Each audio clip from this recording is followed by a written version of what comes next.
All right, thanks, Carly. Welcome, everyone. Nice to have a nice crowd here in the chambers. Haven't seen this for a number of years, actually, so welcome, everyone. I'll now call this committee of a whole meeting to order, and we do have some approvals to the agenda. We do have one request addition, amend the agenda for Ann and Clark Schneider delegation, and a request from Councillor Coburn. So the recommendation reads that the agenda be amended to allow the delegation of Ann and Clark Schneider registered to provide comments on item 8.1.1 CSD 2023-10 draft corporate climate action plan to be heard following presentation of the report by staff and prior to the voting being taken, and that the bylaw 2019-125 procedure bylaw be waived to allow the addition of the request up for access for the May 17th, 2023 closed session recording from Councillor Kathy Moore-Coburn to be added under new business, and that the agenda be approved as amended. Need to move for a second. Councillor Coburn. Oh. Yep. Okay. Councillor Coburn, a second. Councillor Day. Yep. Go ahead. I thought the date was May 31st, Carly. May 17th. Okay, thank you. Perfect. All right. Any discussion on the recommendation? We'll call that to a vote. All those in favor? That is carried.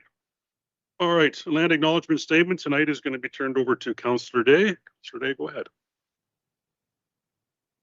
Thank you.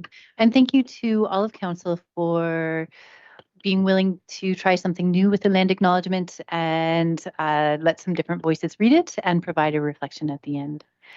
We acknowledge with respect to the history, spirituality, and culture of the Anishinaabe, the people of the Three Fires known as the Ojibwe, Odawa, and Potawatomi Nation, who have inhabited this land from time immemorial, and further give thanks to the Chippewas of the Saugeen and the Chippewas of the Nawash, now known as the Saugeen Ojibwe Nation, as the traditional keepers of this land.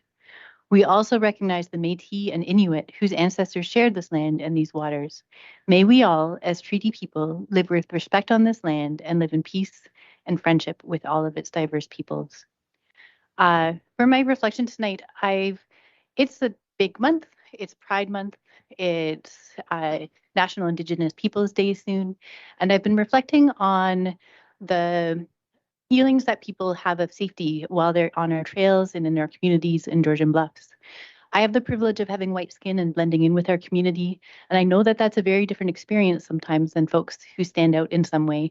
I've heard a First Nations woman who I was walking with one of the water walkers say she was scared when her son came and turned around in someone's driveway because she was worried the homeowner was going to come out and yell at her, and that was not a reaction I would have expected in that part of Georgian Bluffs.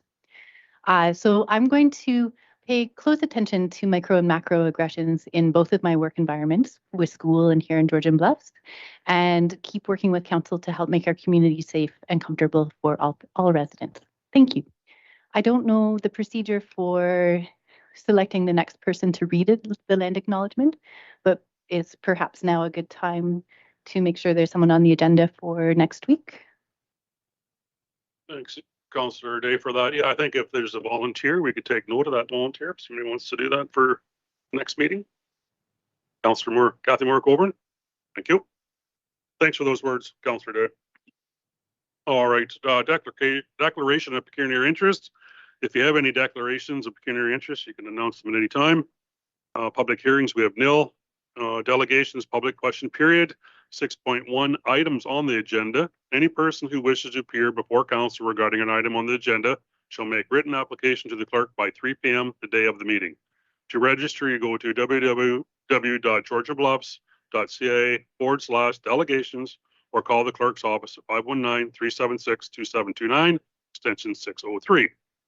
6.1.1, we have a delegation by Ann and Clark Schneider is being deferred to item 8.1.1. 6.2, items that are not on the agenda. Any person who wishes to appear before council regarding an item not on the agenda make written application to the clerk by the Thursday preceding the meeting they wish to speak at. To register, go to same address as above or call the clerk's office at 519-376-2729, extension 603. Tonight, we do have a delegation here from the Bruce Peninsula Hospice, and it's Nancy Forgrave. Welcome, Nancy Forgrave. If you can come to the mic up front here, and I'll get you going. And you have 15 minutes. Thank you. Thank you so much, Deputy Mayor, Your Worship, Mayor Carlton, councillors, staff, and this great crowd tonight. I have to say that my board member, Roberta Brignall, who's with me tonight, and myself are honored to have this opportunity to share some information about Bruce Peninsula Hospice and our area, which I hope you'll find of interest. So, as you may be aware from statistics, this area has more people over the age of 65 living here than the Ontario average. 30% in Georgian Bluffs compared to 17% as the provincial average. And if we go by shoppers and Rexall's stat, where we look at over 55, and unfortunately or fortunately, I fall into that category, that statistic grows to 53% of seniors living here. We also know that in the township, and I find this a very important statistic, 66% of households have either one person or two people living in them. And I'll say why that's important in a minute. So what's not in those statistics is people who are experiencing declining health, people who have a serious illness, community members who are grieving, people who may need respite care as a caregiver. And that's where that statistic was important. If you're a two-person household and one of you becomes ill, that's a sole caregiver experience for the other person. People may need emotional, practical, or social supports. And we know from hospice palliative care that 74% of seniors report one or more chronic conditions. And from Canadian Hospice Palliative Care Association, when one person dies, there's an average of 5 other people whose well-being has been affected by that death. So when people hear the word hospice, we tend to think of a place that you go to last 2-3 weeks of life. And we are so blessed in our area that we have Chapman House, we have Huron Shores Hospice, we have a new hospice being developed in the Walkerton area, which is a medical care facility that can provide that around-the-clock medical care. Hospice palliative care, though, as a definition, is an approach. It's the way we care for people, and it's wherever they may be. It's not just a place. It can be for people with life-limiting illnesses and for those that are grieving. It's care that's provided for the individual themselves and also their family and circle of care. And I mentioned can be wherever that person is, in their home, long-term care facility, which is people's homes, retirement facility, in the hospital. So for many of you, I hope that have heard of Bruce Peninsula Hospice, you may know all that I'm going to share now, but for those that haven't, we are what's called a community hospice. We provide accredited in-home hospice and grief and bereavement care. Our volunteers that provide that care and staff are screened, experienced, trained. And our service area is from Tobermory to basically Highway 21. So we have that big area of Georgian Bluffs in our service area. And we go where we're needed, whether that's home, hospital, long-term care. We provide that caregiver respite. So a person can go out and run their errands and know that their loved one who can't leave is enjoying time with someone. Sometimes it's just wonderful to see a fresh face and they don't have to worry. We provide that emotional, practical support, and we advocate for more services if needed.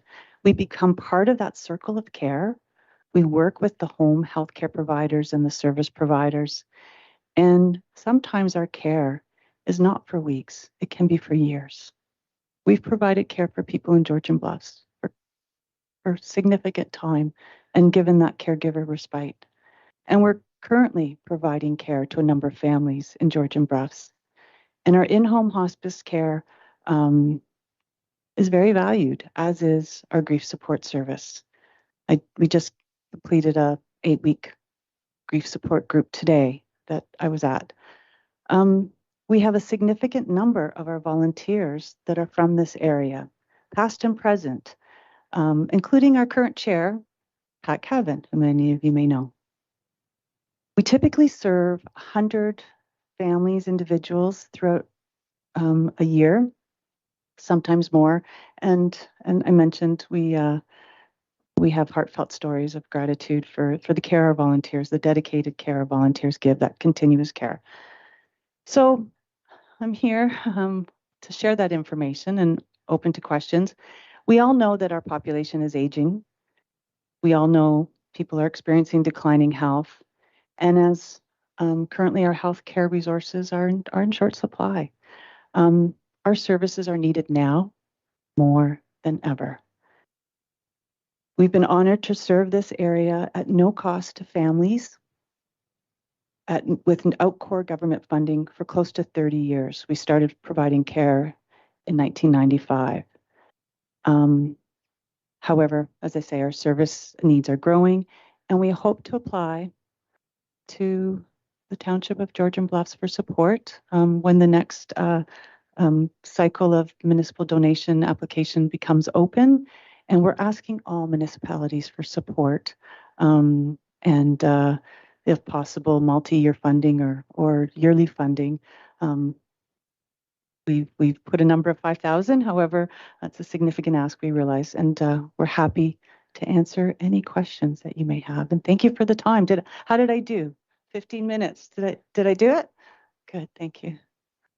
Thanks, Nancy, for that presentation there. Yeah, it's something that's, dire needs everywhere, right? So we certainly do understand the situation that we're in, and obviously you're aware that it's next spring now before we get back into that scenario, but truly a great presentation. I guess any councillors with clarification, Mayor, any comments? I would. Thank you, Deputy Mayor.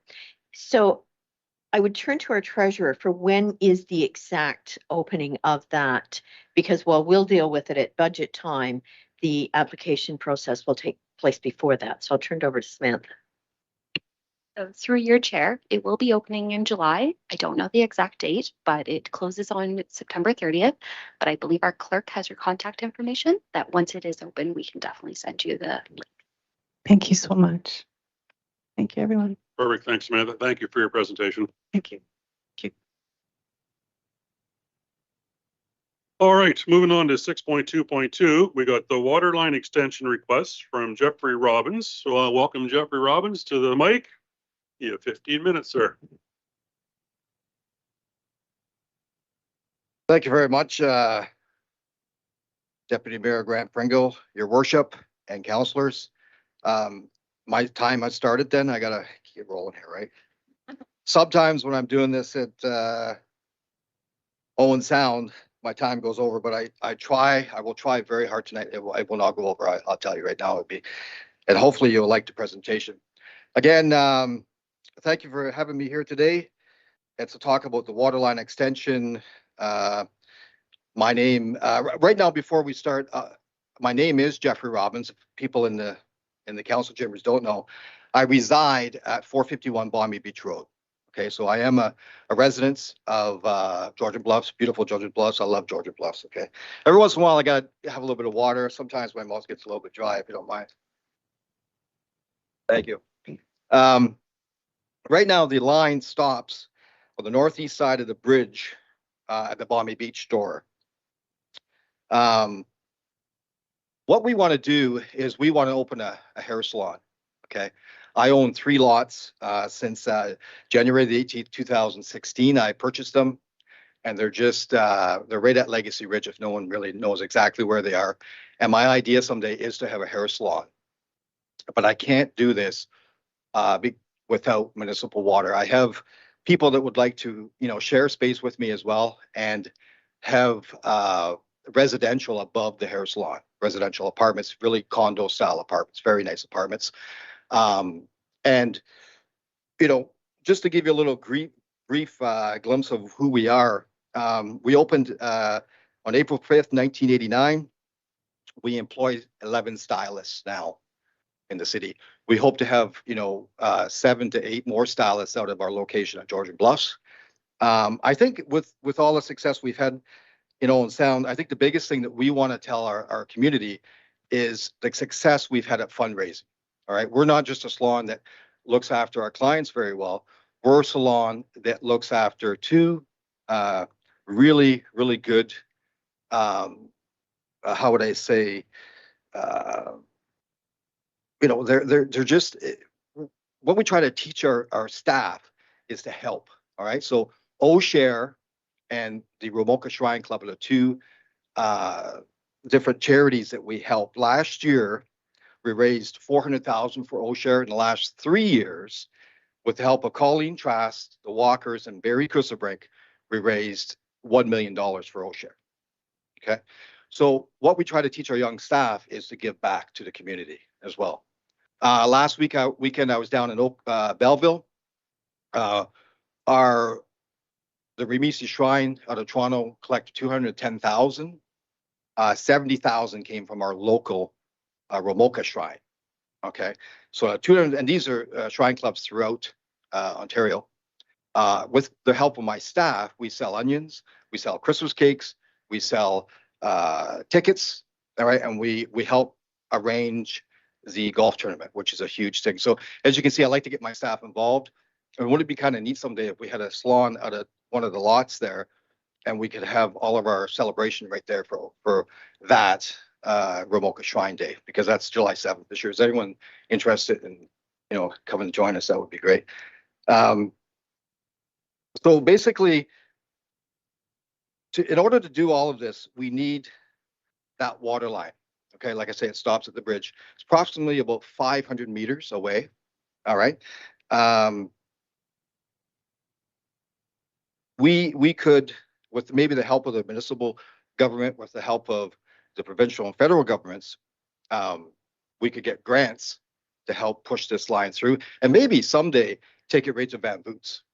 All right, to give the people all the way through there a chance to have water, clean potable water, and maybe someday have a line there that you could share with the city of Owen Sound for emergency preparedness. All right, because what happens if Owen Sound has a situation like Meaford, where they had a big fire and they can't intake, right, in the city of Owen Sound, but they could intake maybe where our intake is.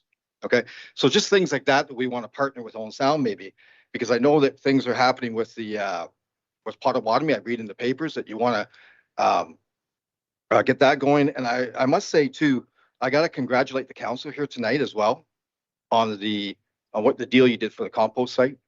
All right, that was done fast. It was done great, and stuff like that. I'm seeing that you're helping out the neighbors. It's working out that working with Owen Sound, I think, will be a great thing. Obviously I do have property in Owen Sound, so I'm on both sides of the fence, but I think partnerships are great. Okay, so the EA, the environmental assessment, was done back in 2017, as I think it was, approximately, with a cost of about $130,000. And we have about 10 years left on that EA. Okay, so do we want to, before we that runs out, do we want to have another EA done, taking time, and not having stuff like maybe Main Street operating? With Main Street, we have a fella in the audience tonight that would also put a business in called National Power Sports. Mark O'Leary's in the back here. And actually, there's the landscapers. There's the landscapers right there. They would be doing all the landscaping. And I do have two staff members here tonight. There's Caden and Brooke. They would be working out there as well. I would like to see those two people have a real two of my stylists, great stylists, would have an opportunity maybe to stay out there and run it, all right, for us. But these are the people that you see in the audience are actually people that will be working at the salon. We've been approached from Dr. Dennis Akarekli from the Personal Enhancement Center. He wants to put a wellness clinic as well on the second lot, maybe the second build that we do. All right, but we can't do anything without the first build. All right, nothing can be done until, and my builder, Barry Kusabrink, he says to me, Jeff, you can't do anything until you get that water line. We get the water line, then we don't have to have it checked every day. All right. Barry will design a septic system that will work for the building and the future buildings. Each lot is 1 acre. So we would have buildings on each lot someday. Right now, you take in as a council, the Georgian Township of Georgian Bluffs, you take in $3,000 for those 3 lots. With 3 buildings on it, you would have the ability to take in 150,000 approximately a year. All right, for the next 100 years or 75 years, how long they're up. And with young people like this running it, I'll be long gone and they'll still be running. All right. So, and it would be great to see the council someday come out and have a ribbon cutting at the new Main Street. All right. So closing, I don't know if it's possible. I'm not a counselor, but I don't know if later in the meeting, I don't know how it all works, Your Worship. But if someone could put a motion on the floor just to look into the feasibility of contacting the federal and provincial governments on grant, applications, as well, maybe getting in contact with the city of Owen Sound to maybe look at that emergency repair, preparedness line that we could put in as well to help them out. Okay, just food for thought. All right. I don't think I've been over 15 minutes, Your Worship. Am I good still? Okay. That's good, Deputy Mayor. Okay. So it was a short presentation, but like I say, I think I can't stress enough that line is there, right at the bridge. If we had it come even just 500 meters, we could take it right through on my dime to my rest of my lots. But if you could take it all the way to Van Boots, that would be kind of neat as well for all those people. I think the biggest thing back at the EA that when we were in the council chambers back a few years ago, the biggest thing that scared people was you're going to charge people. All right. I think it should be voluntary, especially if you're getting grants. All right. Especially if you're getting grants from the provincial and federal governments, because you scare people to go on lines. Eventually, the new owners of the houses would go on the line, but maybe the people that are there now won't. So I think that's about it. I will take any questions. Thank you, Jeff, for the presentation. Yeah, I know there's definitely a lot to think about here. I'm just going to turn it over if there's any clarification needed by anybody on council that wants to say anything or speak. Isaac?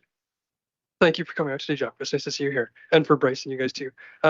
As someone who supports development in Georgian Bluffs, I want to say that I echo what you're saying, and I show support to you. And I think that I would support your ask with the respect of all council. But I guess my question tonight was going to go back to staff and see if there's any opportunity for support from the provincial or federal government for this ask. So you nailed it on the head there. So, that's all I was going to ask. With National Power Sports, this would be their hub. All right. Mark O'Leary owns National Power Sports. He's in the back here. This would be their training center. And he has, how many employees do you have now, Mark? 40 across Canada. Okay. So they would come to Georgian Bluffs to that facility and train there with Mark and his team. And then we would be beside them in the first building. All right. And then, like I say, in the second build, God willing, we would have Dr. Dennis and his crew, taking up another space. Okay. Thanks for that, Jeff. I guess I'm going to turn to our CAO. There's procedures we should be going through here to bring this forward, or what's, I'll get your comments. Thank you, through you, Deputy Mayor Pringle.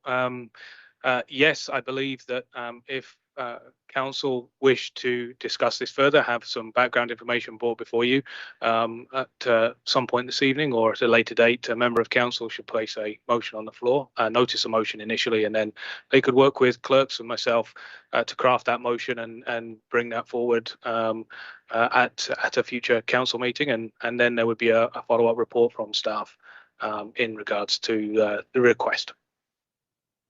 Thanks for that. So I guess obviously we can put that on the floor if somebody would like to make that motion. Councillor Isaac Sholes, make the motion. Need a mover and seconder. Oh, sorry, Councillor. I think our CAO was suggesting that perhaps Councillor Sholes add that as a notice of motion under number 11 later. Okay, perfect. Thank you for that clarification. All right, thanks, Jeff, for the presentation. Just one little thing. Yep. I have been in this building with Stu Doyle, who works for Barry's Construction, with your planner at one point in time, and with the planners from the County of Grey. And they all, at that time, they all supported the idea of this. This is my plans right here. We've had the plans drawn up for a long time. They all supported the idea of it, going forth. But like I say, until we get that water line, it's very tough, and you could generate a lot of income from us. Councillor Winters. Great presentation, Jeff. I totally support the water line extension.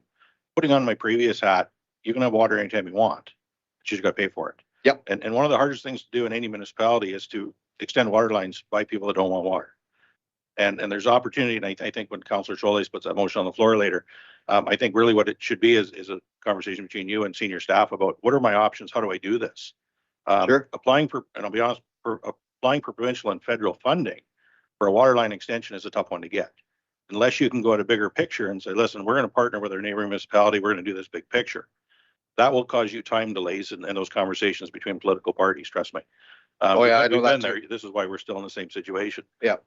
When the water line was extended south to the north of the bridge to the south there, it was 3 parties that came forth or 5 parties that came forth and said, we need it. We're willing to split the costs. Anybody can have water, right? But you got to pay for it. Yep. And then how you recoup your costs and how you deal with neighbors, whether there's a petition, whether it's a petition with background information that says, hey, there is bad water quality in this area. We support water. There's a lot of things to be done, but I think we can move this quickly. Councillor Scholz puts the motion on the floor. Then you start working with staff. So No thank you for problem. your presentation. Thank you very much, Your Worship. Perfect. Thanks, Councillor Winters, for that. Thanks, Jeff. All right, on to 6.2.3 Cobble Beach Block 75 waste collection, not water, waste collection. We have Patricia, Kevin, and Doug here. The delegation has requested an additional 15 minutes, so their presentation will be a total of 30 minutes. And I need to ask for a vote to approve that request. All those in favor? Oh, no, yeah. Ian Mover and seconder? I did think, okay, it's not on here. All right, I'm going by what's on here. Yeah, so I'm going to call the vote to approve this request. All those in favor? That is approved. Okay, thanks. All right, I'm going to ask Patricia to step forward here and give us her presentation. Let's see, Kevin's coming first, okay.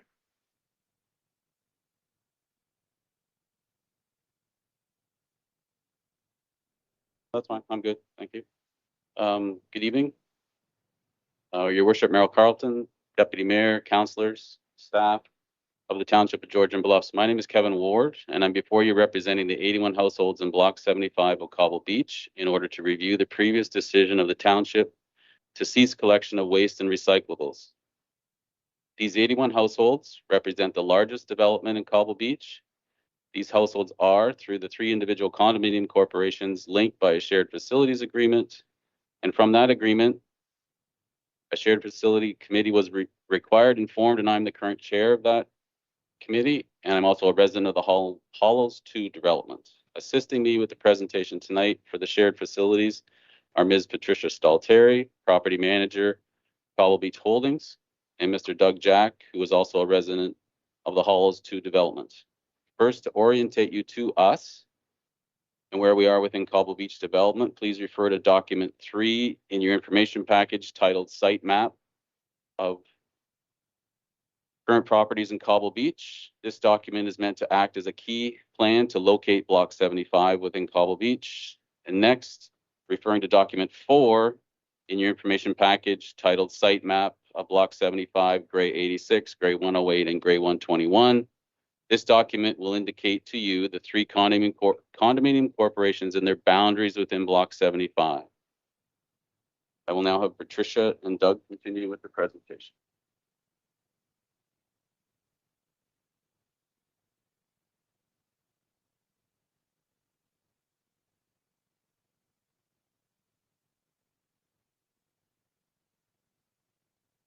Your Worship, Deputy Mayor, members of council, township staff, and members of the public. On behalf of the residents of Block 75 Cobble Beach, I take this opportunity to make the following submissions with the respectful request that the township provide curbside pickup of waste and recyclables as it does for the other residents of Cobble Beach. Our submissions will be divided into two parts. First, our concerns with respect to the content of the staff report, and second, our comments on the planning processes undertaken. It is not our intention to cast blame or point fingers. We simply want to have council reflect on our reasonable requests for curbside pickup in order to deal with the important issue of waste management. Staff report commentary. In November 2021, the Committee of the Whole directed township staff to prepare a report regarding the options for waste collection at Block 75. Statements on this report provided the basis for the council's decision to deny waste collection for Block 75. Our view is that the report contained inaccurate information upon which the then council relied in making its decisions. I have 8 comments to make in this regard. Prior protocols. The staff report states, quote, the township has been providing a central garbage collection for the initial 8 units at the entrance to the property on Macleese Drive, unquote. The staff report states that it is, quote, a temporary measure, unquote. These are, in our view, misleading statements. Why? For the property owners of Block 75, the township has been providing a central garbage collection since 2009, which is 13 years. Certainly not a temporary measure. And while the waste collection started with the first 8 property owners, the township's waste collection at the time that the 2022 report was written was being provided for more than 40 property owners at Block 75. Private roads. The staff report stated that Township's Waste Bylaw 74/2009 does not allow for the collection of waste or recyclables on private roads. That's a quotation. That is not correct. There is no statement in the waste bylaw prohibiting curbside waste collection from private roads. The report further states, quote, it is not the township's practice to enter onto private property to collect garbage. That is not correct. In 2020, Bylaw 86, a contract for waste collection by Waste Management, the bylaw states, quote, the contractor will collect curbside from the private roadways listed below, unquote. It lists 9 private roads within the township that are provided with curbside waste collection. Suitability of roadways. The staff report notes that Bylaw 74/2009, quote, includes the provision to withdraw, not provide services pending specific criteria, quotation, including, quote, excessive costs or safety concerns, unquote. The report states Block 75 road network is comparable to a driveway. The width of a private driveway at Block 75 is 10 feet. The width of the private road network in Block 75 are 23 feet. Vehicle use. The report states that the roads, quote, are not built to municipal standards to accommodate larger vehicles on a regular basis, unquote. 2 waste collectors, including the township's current waste contractor, have confirmed that waste collection trucks can safely use the private roads and can provide curbside waste collection. The roads are required and as required do meet the standards needed to accommodate emergency vehicles. Indeed, construction vehicles and moving trucks much larger than waste collection trucks are in regular use currently in Block 75. Road maintenance and standards. Another obstacle suggested in the staff report is that this township, quote, cannot guarantee that the roads are maintained to a municipal standard, unquote. But the site plan agreements state that the roads must be maintained, quote, to the satisfaction of the township, unquote. All of the safety concerns relating to the private roads and listed in the staff report are either overstated or are refuted by the township's written standards or by the township's waste collector. In the site plan agreements, there is a section called on-site services. On-site services are usually on public lands and provided by the township. But for Block 75, with the on-site services being on private lands, these are owned and maintained by the condo corporations. For 6 of the on-site services, the following statement is contained within the site plan agreements, which states, quote, "The owner is responsible to install and maintain," unquote. What? The stormwater management, the potable water distribution, the sanitary sewer lines, the internal lighting, the roadways, and the road signage. All are the responsibility of the owner. The one on-site service that does not require the owner to install and to maintain is waste collection. The site plan agreement states, the owner, quotation, "The owner acknowledges that garbage and waste collection for the proposed development shall be in accordance with the municipal bylaw, such that the owner or subsequent owners will provide for the collection of garbage and recyclables on site at least to the minimum level set by the township," unquote. The statement does not define the minimum level, and it is not defined in the township's waste bylaw, but the waste collection process remains under the sole control of the township. We believe that the township provided the minimum service level criteria for the waste collection service. It required the owners to purchase garbage tags, to take the garbage and recyclables to the entrance of Block 75 on Macleese Drive, on the weekly scheduled collection days as set out by the township, and the waste was collected by the township's waste collector. This minimum level of service continued from 2009 to 2022, or 13 years. Insurance. The staff report tries to use a lack of insurance or process as a basis for refusal to provide curbside waste collection for Block 75, quoting, "The township cannot acquire insurance for municipal services provided by a third party," unquote. But the township's waste contract of 2020 requires the waste contractor to provide and maintain liability and vehicular insurance to be jointly held by the township and waste management. And yes, the township under that same bylaw can acquire insurance for this municipal service at the waste contractor's expense if there is a further need for more insurance or none is provided. Township responsibility. The staff report did not acknowledge the responsibility of the township to provide residential waste collection as required by the province, and in this instance by Grey County, in our opinion. And a reading of the staff report makes waste collection appear to be an option for the township. As with all municipalities in Ontario, residential properties are provided with some type of waste disposal. It is unfortunate that the statements of the staff report do not, in our view, accurately reflect your bylaws, your contracts, or your official plan of the township of George and Bless. We believe that had the staff report correctly presented the relevant facts to the council, a reasonable decision would have been to provide the curbside waste collection service in the same manner as it is provided to all residents of Cobble Beach.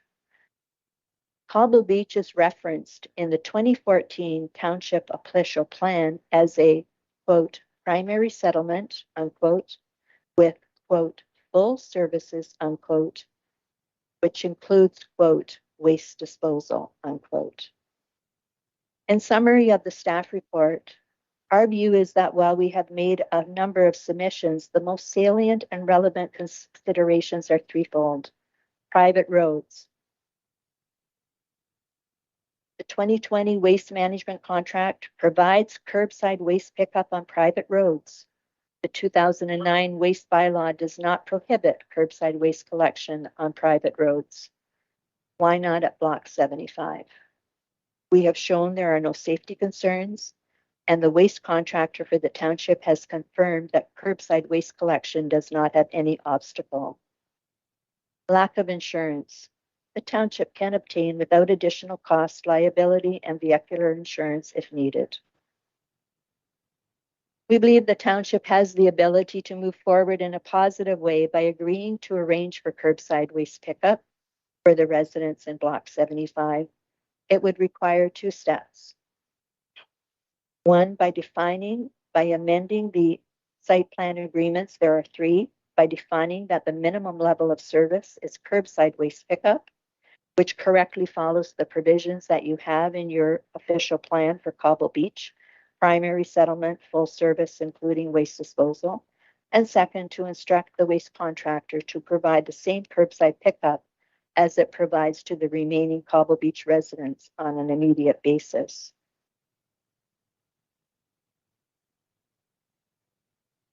Site planning process. Our view, without casting blame on any party, is that adequate waste and recyclable collection was not missed, but that the site plan agreement did not make any provision for the collection of waste by any party other than the township.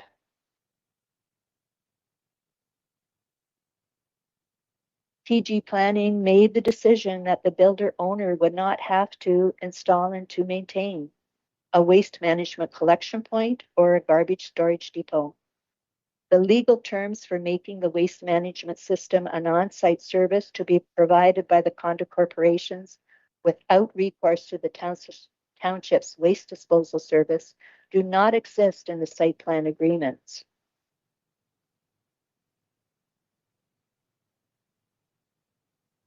The site planning process did not result in any planning requirement for common element waste collection depots.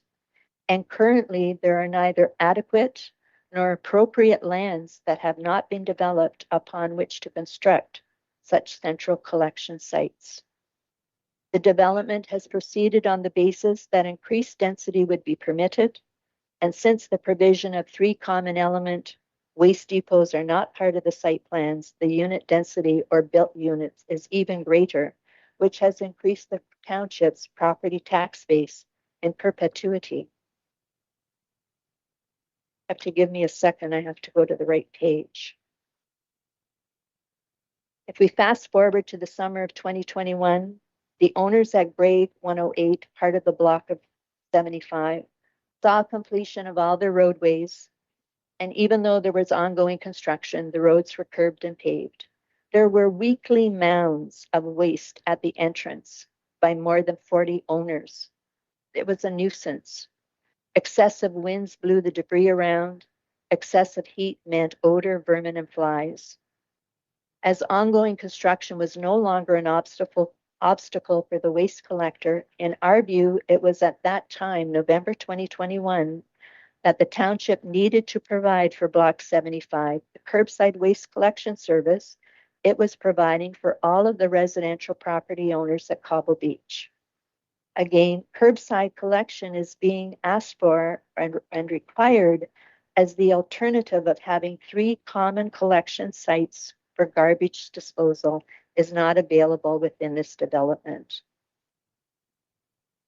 With the township's decision to cease waste disposal, we have identical property tax owners being provided with different waste disposal services. As a Cobble Beach resident living in Block 75, one must ask, what makes their home different from the Cobble Beach neighbor on Telford Trail? Both homes are built by Reeds. Both have identical floor plans, same construction type. Both are standard condominium townhouse corporations. Both pay similar, if not identical, property tax levies. Yet the Cobble Beach neighbor on the public road Telford Trail has weekly curbside waste collection provided by the township, whereas currently 55 owners, soon to be 81 in Block 75, are without any waste collection service from the township and are now mandated by the township to travel 44 kilometers weekly round trip to dispose of their household waste, even though the township has for many years and currently provides curbside waste collection on numerous private roads.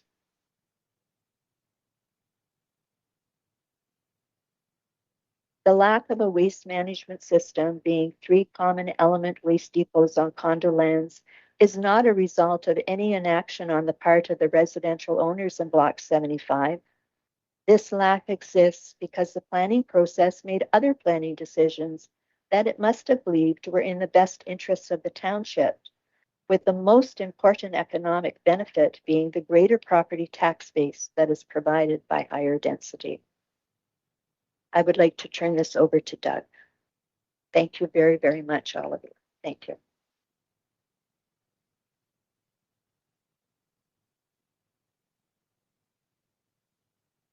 Your Worship, Deputy Mayor, members of council, staff, the audience, us that have joined us tonight. My role today is simple, and that's merely to summarize the position of the residents of Block 75. Once again, our ask is that this council thoughtfully reflect on the staff report that was made previously and its decision to cease the collection of waste and recyclables and provide for curbside pickup of both waste and recyclables within Block 75. The reason why we believe that that's a reasonable position to place before you today is threefold. First, Patricia has thoughtfully, I think, presented to you some concerns we have about the content of the staff report upon which your predecessor council relied in making its decision. I think most notably, our concerns would be the representations that were made with respect to the character and quality of the private road system. Our view is that it is adequate, but beyond our view that the road system is adequate, we know from the private contractors who collect waste and recyclables that they are comfortable in traveling on those roadways as well. The second notable issue from the staff report is the concern about insurance, and I think Patricia has very deftly let you know that you seem to have already dealt with that appropriately, in my view, by your contracts with the private collection firms and delegating the provision of insurance to those bodies, which they are prepared to continue to proceed with. The second element of why we believe that this is a reasonable ask is that the planning process for Block 75 didn't seem to adequately deal with waste collection. You know, if we don't have private collection curbside for waste and recyclables, and the building footprint of Block 75 doesn't provide for additional lands, whereby up to 3 central sites for the collection or weekly pickup by a private firm is available, then it requires, as Patricia has indicated, in the not too distant future, 81 the residents of the township of Georgian Bluffs to travel in their own vehicles to the Owen Sound facility operated by Millers. I think that might be the most impactful consequence of not providing curbside pickup. I think we all need to be mindful of our own not overstated, but often referred to carbon footprint. And that travel by that many residents that often doesn't strike me as being the responsible decision to make. Our ask is that you provide private collection, curbside of waste and recyclables. We believe it is our respectful submission to you that that process is relatively simple. Within the staff report, it referenced a legal opinion which you had obtained by a very respected law firm that indicated that you do have the ability to cooperate and collaborate to provide for this roadside, curbside pickup. You just need the will to do it. It's our suggestion to you this evening that you turn your minds away from and not dwell on the plethora of reasons why you shouldn't change your mind, and rather concentrate on the thoughtful submissions that have been made to you this evening and boldly set a stage where the township is presented as acting collaboratively and cooperatively with residents who, in our view, are making a reasonable ask. Those are our submissions. We'll be delighted to provide any clarification or answer any questions. But our hope is that through two simple steps of amending the current site plan agreements and amending the terms of reference and mandate with your private collection service, that very soon curbside pickup can be provided for the residents of Block 75. There is a level of urgency to it. The residents of Block 75 have undertaken private arrangements with a collection bin and recycle bins on some land that we do not control, and those arrangements terminate at the end of this month. We have been advised by the owner of the land upon which our temporary measures have been placed that those lands will no longer be available to us after August the 15th. That's when the 81 cars are going to start having to drive to Owen Sound. We'd ask that you thoughtfully consider the presentation this evening and hopefully move in a direction that seems more appropriate and reasonable for the residents of Block 75. Those are our submissions. Well, thank you for that. Yeah, it was a great presentation from the U3 there. Give us a lot of insight as to what's going on. Mayor and council, any clarification needed by anybody? All good there. I suspect we would take this the same as went through the last direction there, go to notice a motion to move that forward later here in the meeting. So thank you again. That was a great presentation. And we'll move on with the agenda. Thank you. All right, moving into correspondence, we have 7.1, the Bass Lake access. We had a 7.1.1 from Stacy LaFontez. Sorry about the pronunciation on that. Did anybody have any questions, comments on that submission? Not seeing any. All right, and then another one was 7.1.2, Thomas and Noreen Mahone. Any questions, comments? All right. We'll just briefly break for a second here and let the council chambers clear out. What's that? No, yeah. No, they seem to be eager to go. Yeah.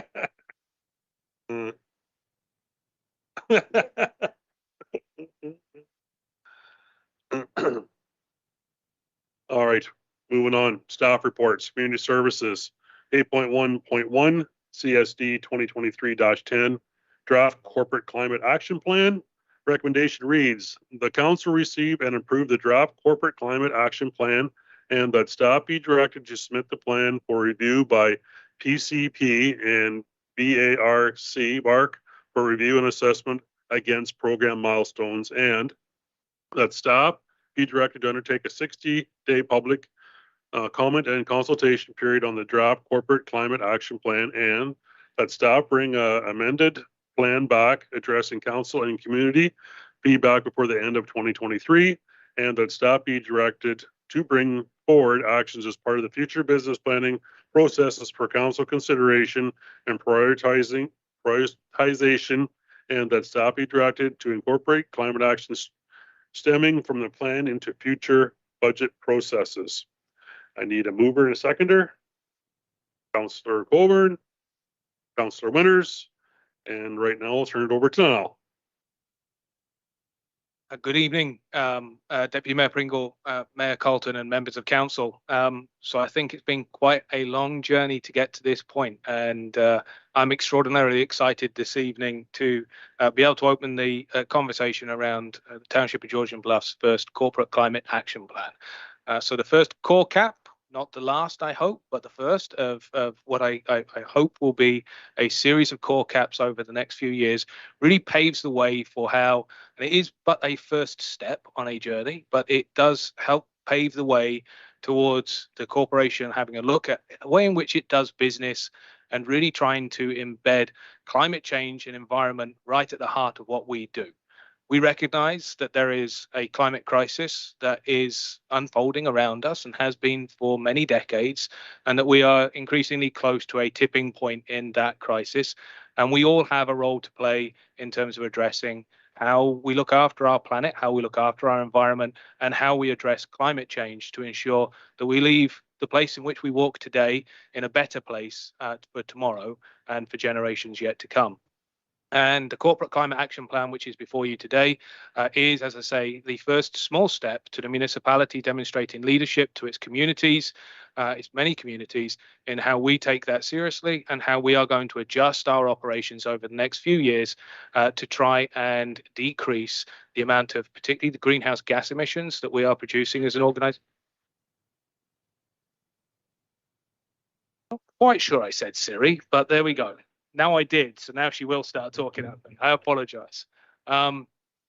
So how we're going to address climate change as an organization from a mitigation standpoint, from the way in which we lower the amount of greenhouse gas emissions that we emit as a basis of our operations, and also as a way in which we prepare ourselves for the changes in climate which are already unfolding all around us. And so today we have a corporate climate action plan which presents on two elements. It presents on the mitigation side of things. It shows you the data of where we're at, the data of where we've been over the last few years, according to standard globally agreed protocols and federally agreed protocols, data of how we've got from 2018 to 2021, the journey we've taken over recent years, and starts to map out the steps that we feel that we need to take over the next years to be able to meet a reduction in greenhouse gas emissions.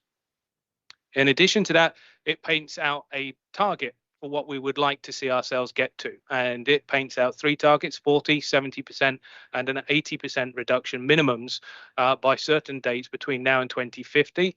And those dates are very much aligned with the dates that you see in the county plan, going green and grey. They are aligned with the, again, the principles which are set out in things like the Partnership for Climate Action, PCP, and at a federal and a provincial level, well, at a federal level at least. Provincially, it's a little more quiet at the minute, but certainly at the federal level over the forecast to 2050. So we've got our targets in there. By no means is this easy. I think it's fair to say that we have made significant progress. And I think this is one of the things where we get a brief moment to pat ourselves on the back. Unfortunately, I can't pat myself on the back. I wasn't here for it, but many good people that walked before me were able to champion the cause prior to this. And so we have already seen an enviable reduction in our greenhouse gas emissions of 22%. I think it's fair to say that some of those have been low-hanging fruit and the easy wins. We have some very, very significant things to bite off over coming years, and we don't know the answers to some of them. So for anyone that has delved into the plan in a significant way, you will see that diesel is a big issue for us to tackle. There isn't a ready solution to the diesel problem for a township running heavy equipment. It's coming. We know it's coming. It's not here yet. So some of the answers are not here yet. We anticipate that they're coming in the future, and preparing ourselves to be able to adopt that technology when we get there will be key. We have other pressing issues. We have a very significant building infrastructure asset inventory as a township with multiple operations facilities based from former townships, multiple community facilities, our own facility that we're operating. And these all present unique challenges that we will need to address over coming decades if we take meaningful action towards reducing our greenhouse gas emissions. Lastly, I'll address briefly some of the adaptation elements that we have within here. Again, talking about our asset inventory, and we've talked a little bit about that at the last council meeting and making good steps on our asset management journey. Building this corporate climate action plan into our asset management planning over future years is going to be absolutely critical as we make those steps towards reducing the footprint of our building infrastructure and addressing our building infrastructure as it starts to age and experience increasing pressures from climate change. Now to the important bit of this plan, because this plan would not be in front of you today if it wasn't for the fact that you as council, and perhaps to a greater extent in some instances, community placed pressure to make this happen. And so this plan has obviously taken several years to get here. There's been some unexpected events, a small issue of a global pandemic that happened in between the development of this. Throughout all of that, the pressure has remained firm, both from the commitment of council, 2 terms of council now, and community for this council to adopt a corporate climate action plan. And I'm pleased to say that that pressure for us to step up and continue this work continues just as strongly. This is a small first footstep. This is by no means the last footstep. As I said in a meeting earlier this week, this is a plan. Municipalities are good at writing plans. The proof of the pudding comes in what happens next. And so without any further ado, I do want to reflect on the fact that this has been a body of work which has been championed by community. And so I think it's only appropriate, as we have 1 or 2 members that have been there throughout in the audience, to ask if there are a few words that Anne would like to share. And also thank you, Mayor Carlton, Deputy Mayor Pringle, and council members. And I want to start by thanking the previous council because they were the ones that started this ball rolling. And some of you are here now, so thank you for that. But also thank you to the current council because you've kept it going. You recognized with all of the stuff you've had to deal with that this was not something you could let go of. So thank you so much for that. As Niall said, we're representing the community. We're part of GBCAT. We're also part of the working group that continues to work with Niall, and hopefully more community groups will come on board to make this plan a reality. But before I move on, I also want to thank this guy. Because quite honestly, there were times where we didn't think this was going to go anywhere. And it feels like Niall came on board, started working with us in January. And I have to say the wind is back in our sails. So thank you, Niall. You're committed. You listened, you worked with us. And I think without that, you wouldn't be looking at a corporate plan today. So yeah, we cannot underplay his work in this. We know that this plan will need to be tweaked. It's a draft, and we've got 2 months to take a look at it and see what kind of changes we would like to make. How do we want to improve it? That kind of thing. And what we'd like to say to council is we've got some folks behind us with some really good expertise.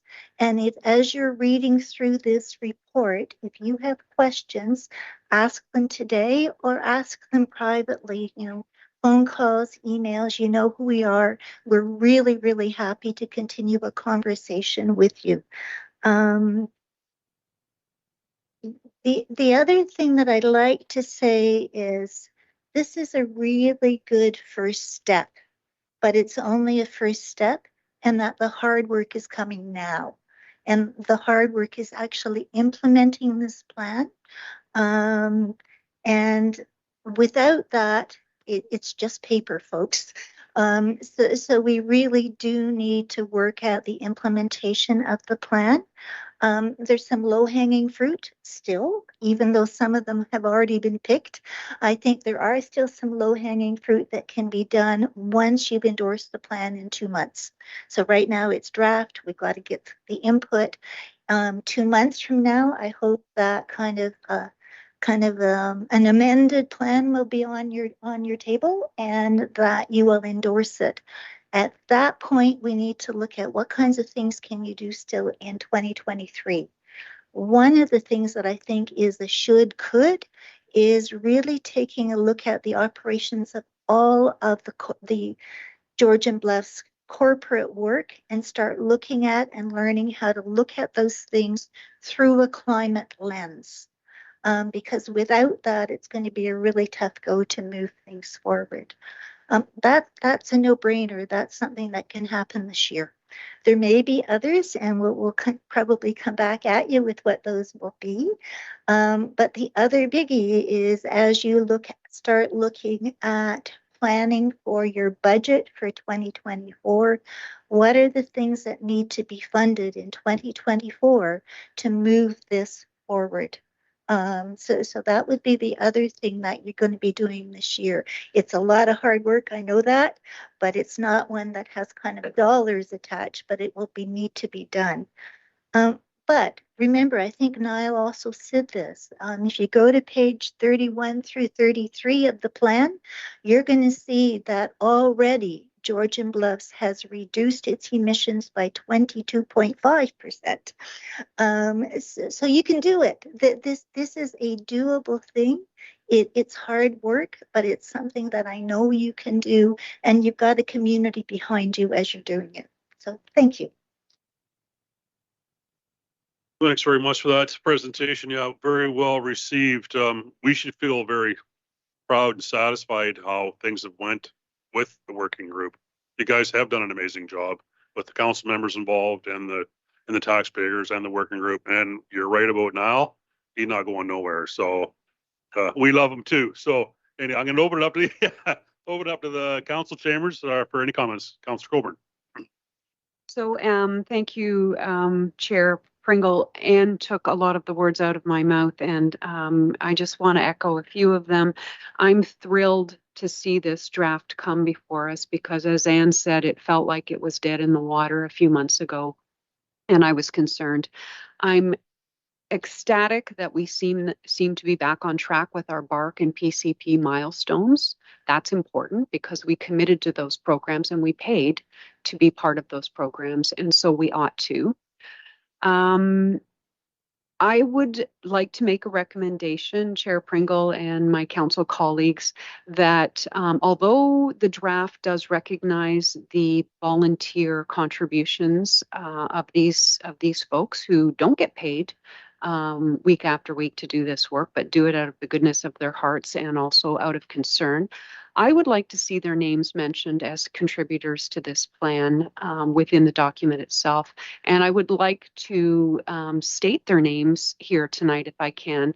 And if you're here, just give us a wave.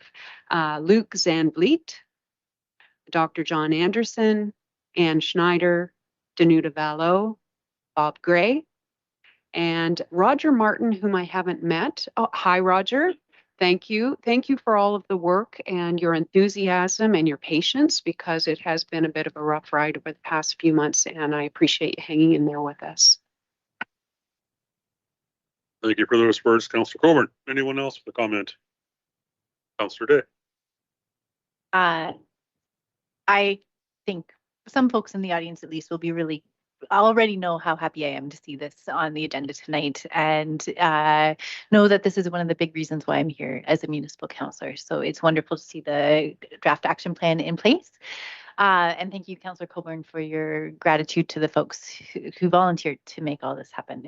I know how much time and effort and energy these people put into adaptation and mitigation in the children's future, and it's a great contribution to Georgian Bluffs. I do have a few questions about the plan. I almost don't want to start with the nitty gritty, but this is perhaps the hard work that we have to do. I have a couple questions. We can come at them in any order. I can ask one and we can go elsewhere and come back to me. First, I was wondering about the likelihood, if it feels likely or like it's a challenge to overcome in terms of working with municipal partners with whom we share systems, such as the water systems for Oxenden and East Linton. Through you, Chair Pringle, no, I don't think it's going to be significantly challenging to work with partners that we work with on a regular basis on some of these things, and so I anticipate firmly that success in this plan will rely on partnerships and collaboration, and so I don't see a challenge there.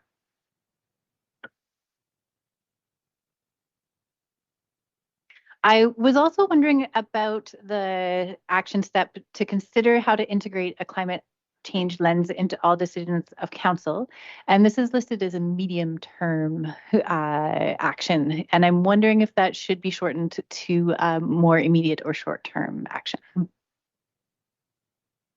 So through you, Chair Pringle, to Councillor Day. Yes, during the consultation period, the priority of the various different actions that are cited, actions that are missing, and actions that perhaps we've included that shouldn't be included, will certainly be a focus for that consultation period. And it is possible to bring actions forward and increase their priority. I think one of the really important things around talking about climate lens in decision making, and certainly when we look at how other municipalities have gone through that, is understanding what that actually means. And I think that takes some stepping back. You know, that's looking at procurement policies, that's looking at hiring practices, that's looking at the way in which we secure external servicing for the organisation, and could at times be fairly fundamental shifts in the way in which we do business. For example, it could be that we actually end up not rating price that we pay as the most important factor, but rating the company credentials that we're working with, or the way in which they deliver in terms of greenhouse gas emissions in a different way. And so when we start looking at implementing a climate lens in detail, that does require a little bit of thinking about. Otherwise, what it risks is that possibility that at the bottom of every report that we bring back to council, we simply have a statement that says, yes, we've considered this through a climate lens and you're good to go. And I think we need to be a bit more robust in our thinking around that, which is why it was pegged out as a medium level priority, not because this one carries any significant cost around it, but it does take a bit of a journey of understanding as to how we genuinely implement decision making with a climate lens, and do so in a way which is not tokenistic. But certainly the priorities can be shifted as we go through that consultation period. I'd be happy to have those conversations with members of council and community as we go over the next few weeks. Thank you, CAO Lilby. I appreciate your response, and I understand better now and agree that there are some major shifts in thinking in terms of making decision using a climate lens. I also continue to challenge all of us to think individually on it through a climate lens when we're thinking about issues that come forward to council on a regular basis. I have a question about building code. It comes up once in the draft plan, and I don't know which is more appropriate to address our building code. Is that a community action plan item or a corporate action plan item? So through you, Chair Pringle, to Councillor Day. So that one is a slightly challenging one. Building code is not something over which we have any direct influence. And so building code is established by the province and handed down to us to move on. There is a building code update which is being deferred, and that building code update is driven by increasing environmental standards and the lowering of greenhouse gas emissions. I am confident over the term of this plan, see a significant shift in building code towards insisting that new builds are increasingly green and have strive towards net zero wherever possible. So I anticipate building code will change over time. It is something which is a very high priority within the Going Green in Grey plan. It was one of the highest priorities from the community action side of things in the Going Green in Play plan. Going Green in Grey plan, and is one of the actions that the county is currently looking at in partnership with its member municipalities on the climate change portfolio. And so I expect there will be action at a county level around green building standards, which is slightly separate to building code standards, but I expect that there will be action at a county level around green building code standards, which we will look at, and I would encourage that we will adopt at the time we get there, when we will be partners in developing those standards. And so lots of action to happen. Stuff that, generally speaking, will be happening outside of the organization. We won't necessarily be leading, but we will definitely be closely involved in. That question in part comes from some reading I've been doing for a Forces of Nature course on natural disasters that I'm teaching. And there are motions out there in other municipalities about hurricane straps for buildings in terms of an adaptation with the more frequent windstorms and tornadoes experienced in Ontario. I think I can limit it to 2 more questions and then I'll be done. I'm curious about how the community will be engaged in giving an input into the plan. So through you, Chair Pringle, Councillor Day, we're open to suggestions on that one. We had a good meeting and discussion earlier this week. I'm really excited because this is going to give us an opportunity to crack open, bang the table, and we're already well down the line of that one. And what bang the table is really going to allow for us to do is for people to dip in and out of this. It's a substantial document. And we're going to be sharing the background reports as well, so that people will be able to see some of the data that's behind this. And so through bang the table, that will allow people time to be able to digest this at their speed and then provide feedback through an online platform. We'll be making sure that that is an open platform which not simply asks black and white questions to which a yes and a no answer can be generated, but an engagement which allows members of the public to provide thoughtful and meaningful comment, both on where we want to go and on the things that are in the plan, things that aren't in the plan, things they would like to see us do as a municipality. And so I'm excited that we'll be able to roll that one out, and I'm looking forward to working with Hayley on all the fancy tools in there. But we also are aware that that's not going to be accessible to all our residents. And so I would expect that we would be doing at least one public meeting over the course of that 60-day term to enable and allow for people to drop in. We will also be, I'm always open to people phoning me up, having a chat about things. And so we'll take engagement and consultation through that means, by email, by letter, by conversation at places like this.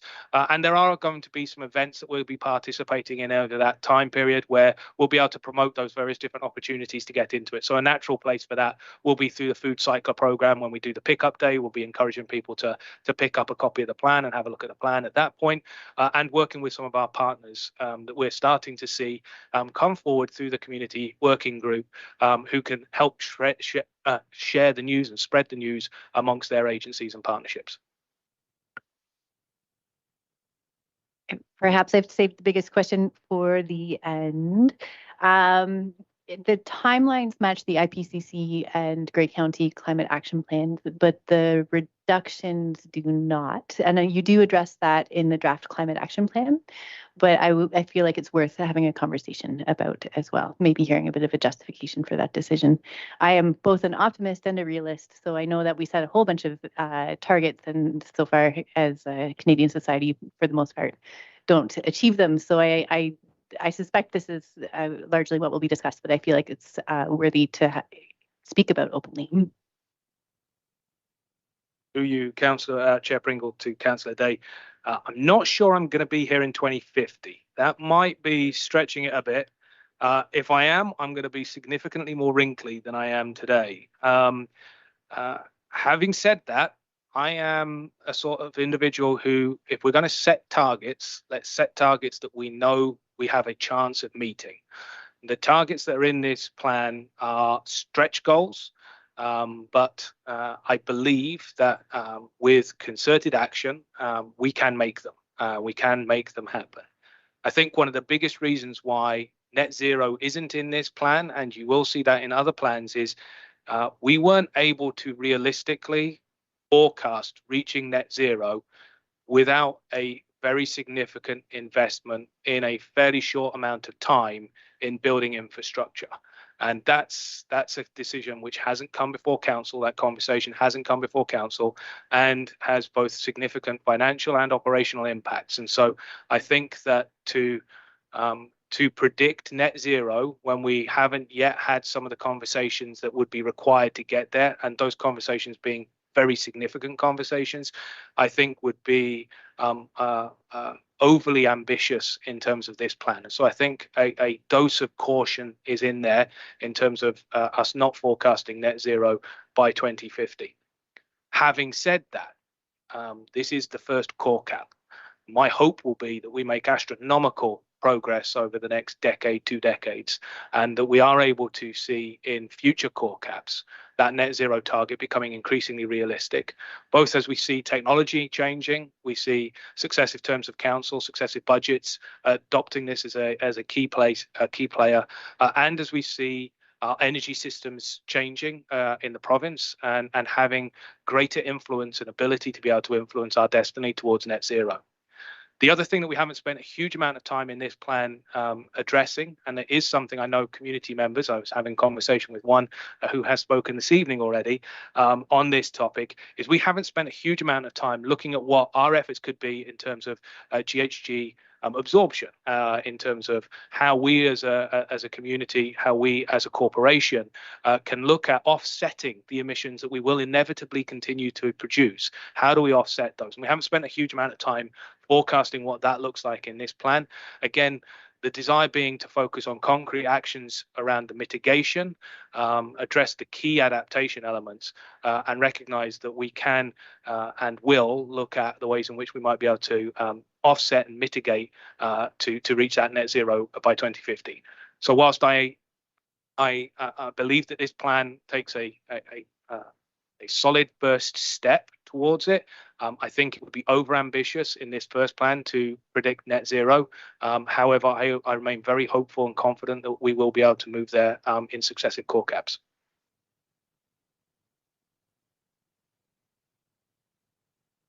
Thank you. Those were all my questions. I actually had one about trees in there, but I forgot to write it down. So I'm glad you addressed that near the end. Thank you.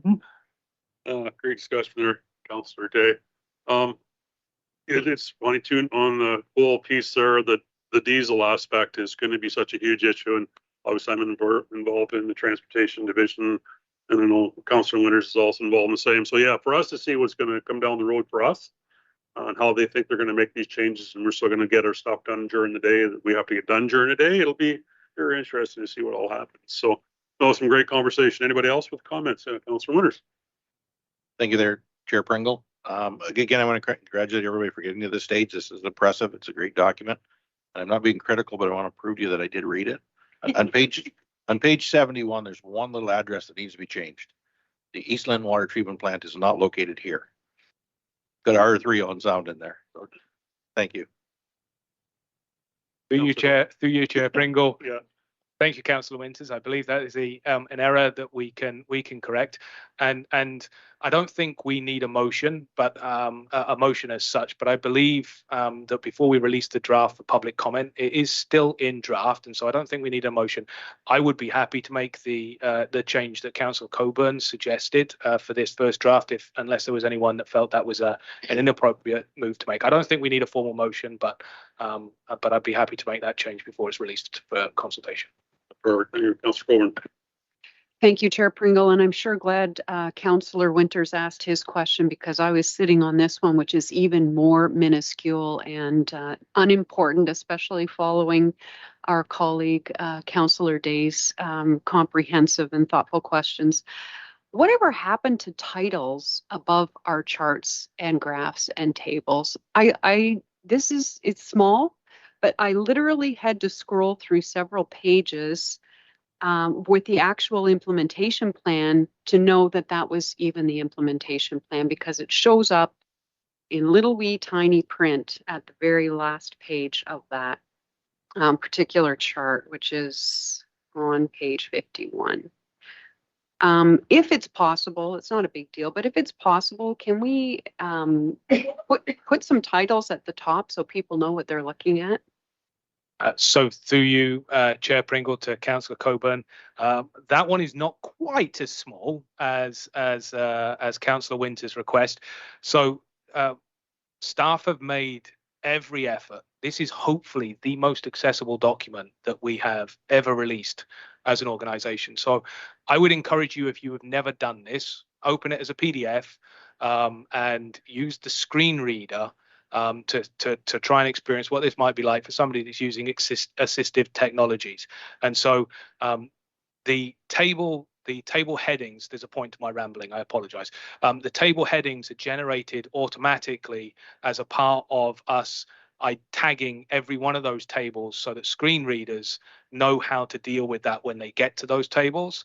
Those tags automatically default to the bottom of those things, and the size that they are is automatically defaulted. I am fairly confident that one of the amazing staff team we have here, who are far more familiar with Word than me, are able to find a way of changing the default way in which those are expressed and the location on them, and we can make that change. But the reason that they look different and they are where they are is because that's where Word tells me they need to be for screen readers. So I will look to see if we've got some expertise that can change that. Thanks for that. All right. Any further questions? See any? Well, I was all ready to bring an amendment forward for Councillor Coburn, but I guess I don't need to do that now. We're just going to go ahead and get it done. So that's even better on my end. We do have a motion on the floor here, recommendation. I'm going to call the vote. All those in favor? It's carried. Thank you. Good discussion. All right, on to 8.2, the Treasury report. All right, 8.2.1, FIN 2023-11 Elm Street reconstruction. Recommendation reads that council approve an additional $308,623 for the Elm Street reconstruction to be funded from the Oxenden Water Reserve. And I'll put that on the floor. Need a mover and seconder. Councillor Coburn, Councillor Day, and I'll take this discussion. I guess we'll go to Samantha for discussion. If there's any to be had. Yes, so I did not have much to add. It was brought up during budget discussions that South Bruce Peninsula had appointed the tender and awarded it.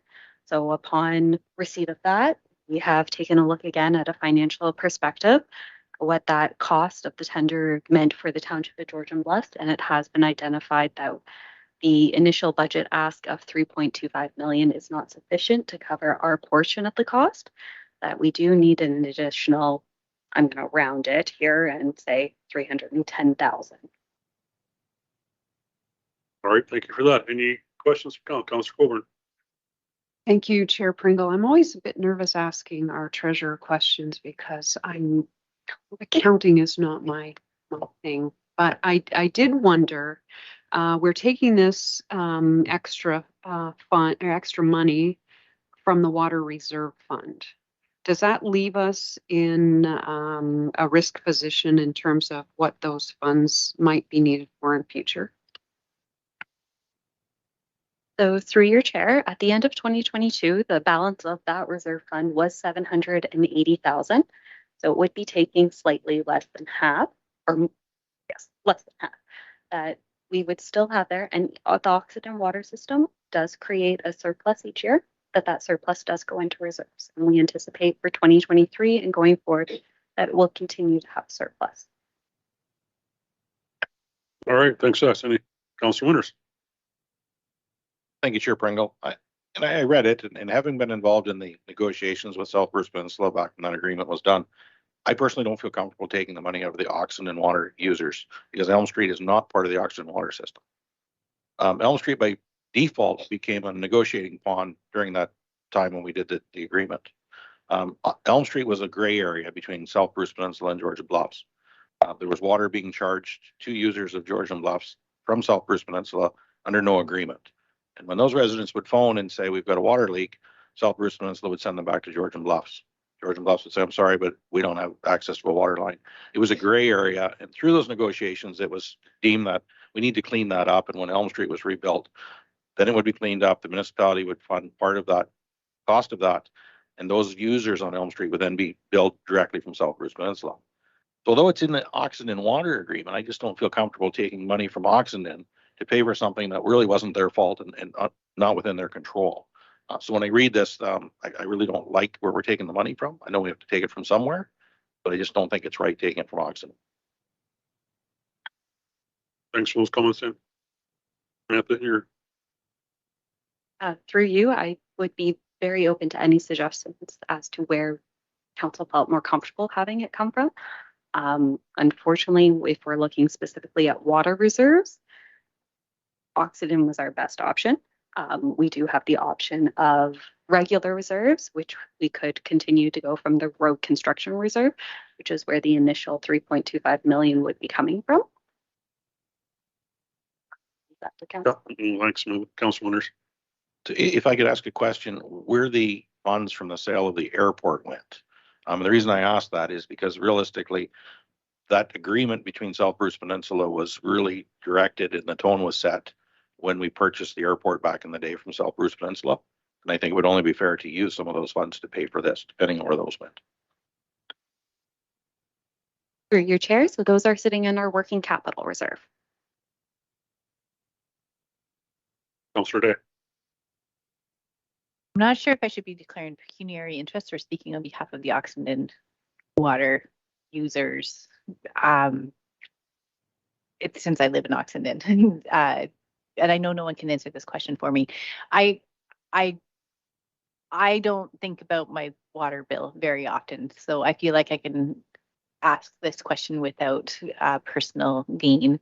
I feel like many folks in Oxenden feel like the water rates are high, and it's been explained that the reserves from it's a user, you pay into the system that you use. So if the folks in Oxenden know that their reserves are going to another water system, which is connected but not the Oxenden water system, I don't think that would sit well with some folks. Thank you for that. Yeah, I guess Council Winters kind of did bring up something I was kind of curious on too there, that would the money from the airport, right? We have it sitting in a working capital reserve there, and why can't we use part of it and replenish it if need be down the road? Put it back into that reserve needed. But in the short term, I have no problem with going with the Oxenden Water Reserve because we got to get it paid and get it done and get it out of the way. But maybe have a report come back saying that we have another option or a different option to replenish that money. Just curious. Yep, go ahead. So I'm deferring to the clerk here, but she will correct me if I'm wrong, that if council wishes to change the reserve tonight and where the funding is coming from, they're more than welcome to amend the recommendation that is on the floor. You would just need a mover and a seconder for that recommendation to change. All right, I'll put that on the floor. Councilor Winters. I would move that we change the funding source to the working capital reserve and not the Oxenden water system. And seconded by the Mayor Carlton. I guess we'll call the vote. All those in favor?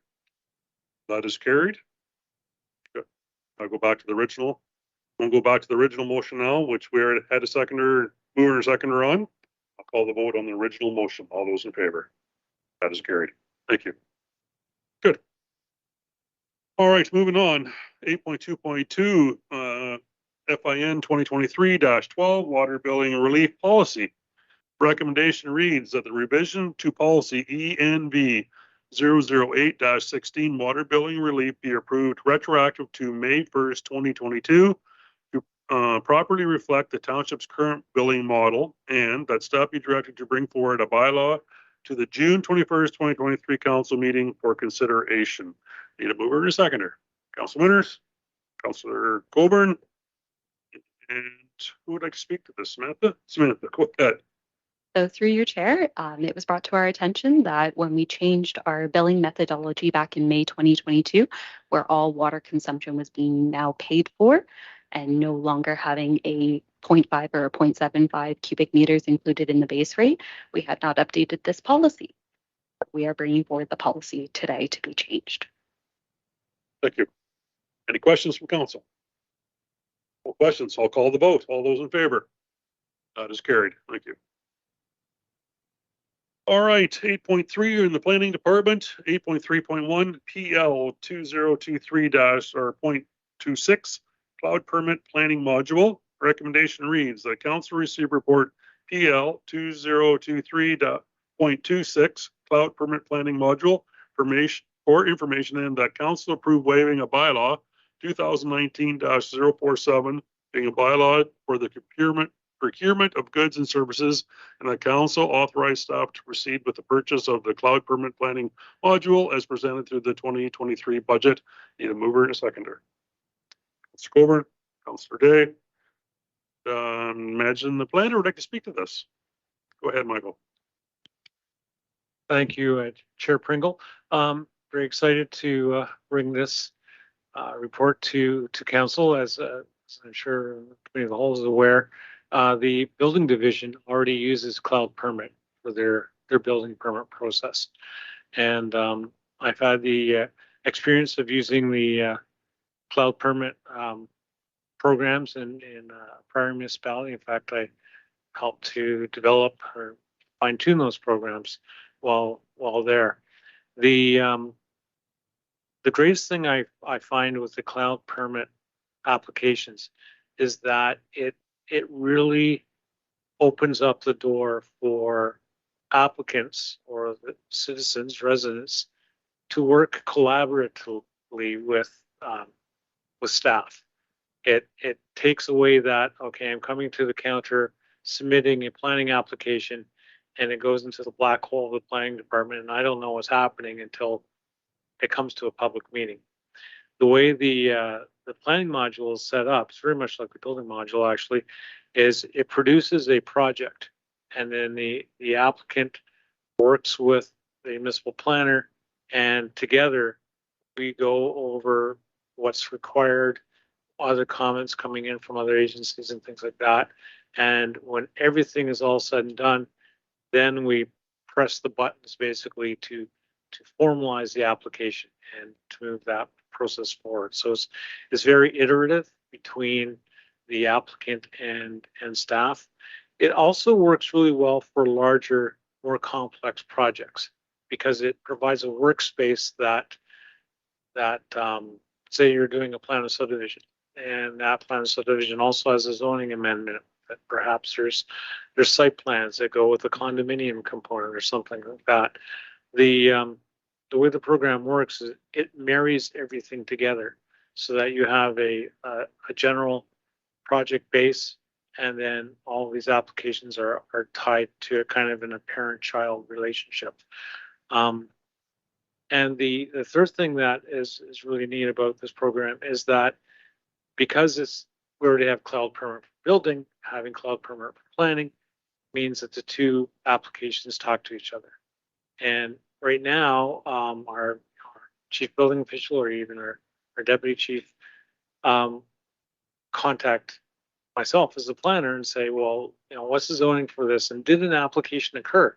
Then I have to go back through the previous files, and whether they're paper or digital or something in between, I have to find that out. As this, assuming we get this, and as it moves forward, as a building permit comes in, that permit is automatically tied to any planning applications through the roll numbers, so the assessment roll number, so that the building division will know immediately if there's a planning application underway or if planning application has already occurred, and vice versa. I think in the end, what it will do is it'll take away a lot of the, I want to call it guesswork, but a lot of the myriad of programs and that the planning division currently uses to process applications. And it'll allow for seamless tracking and application delivery, all in a method that is, in the end, very user-friendly for the applicants. Great, good news. Any comments, questions from council? All good. Any way we can speed up process is a good thing. So that's really encouraging. I'll call the vote. All those in favor? That is carried. Thank you. All right, on to 8.3.2. It's PL 2023.17, no demand for service agreement, concession 17 road allowance. Recommendation reads that staff report PL 2023-27, no demand for services agreement, concession 17 road allowance be received for information, and the council authorize the mayor and clerk to enter into a no demand for service agreement with Krista Henry and Jason O'Connor for access onto Keppel concession 17 road allowance. Mover and seconder, please. Councilor Winters, Councilor Coburn, And I'm imagining going back to the planner on this one again. Thank you, Chair Pringle. Just by way of background on this application, at the council meeting in May 3rd this year, Krista Henry and Jason O'Connor appeared before council as a delegation requesting support for the use of the unopened road allowance on concession 17 road to their recently acquired property that's actually on Mountain Lake. So if you kind of visualize it in a way, their property is set back quite a bit actually off of the travel portion of concession 17 road. And right where concession 17 road deviates from the original road allowance and starts to turn south is the, I guess, the trail right now that leads to their property, and it follows the original road allowance. So back in May, there was actually a resolution that staff be directed to bring back a report regarding the access along the inside unassigned concession 17, that portion of it, and that's essentially what this report is today. The no demand for service agreement, basically, that a staff is proposing, allows the use of the concession 17 road allowance without any municipal infrastructure being implemented. It's up to the landowners to essentially improve that road allowance for their own use. So it will be a very long extended driveway for all intents and purposes. The agreement does say that although the municipality is not responsible for the maintenance of that access way, that providing the access way is built to a standard that emergency services can still get down, and providing that weather conditions permit or the access is open enough, then the agreement does mention that emergency services will still be provided, just like any of us with a longer laneway going back to our house would have. So the only other thing that did come up, which is I've had some further discussions with the landowners, was the idea of how would they get utilities into that, namely hydro. How would hydro come back with that? And as we know, hydro poles are on our road allowances, so that's something that we have to address with hydro at the time when that comes forward. So the agreement in draft form is before you at the moment. We would providing positive steps from the committee, we would bring back an implementing bylaw at the next council meeting authorizing mayor and clerk to enter into such an agreement. All right, thanks for that. Any questions from council? Councillor Day. I have two questions for planner. I'm sorry, I can't remember your first name right now. Brenner. One idea about road allowances that has been presented to us in the past is that there is we have to be wary of an incremental creep of services, which would put us in a legal position where we need to provide full services in the future. And I just want to confirm that in this scenario, that is a highly unlikely case because there's no other properties that would be affected by the road allowance. So through you, Chair Pringle to Councillor Day.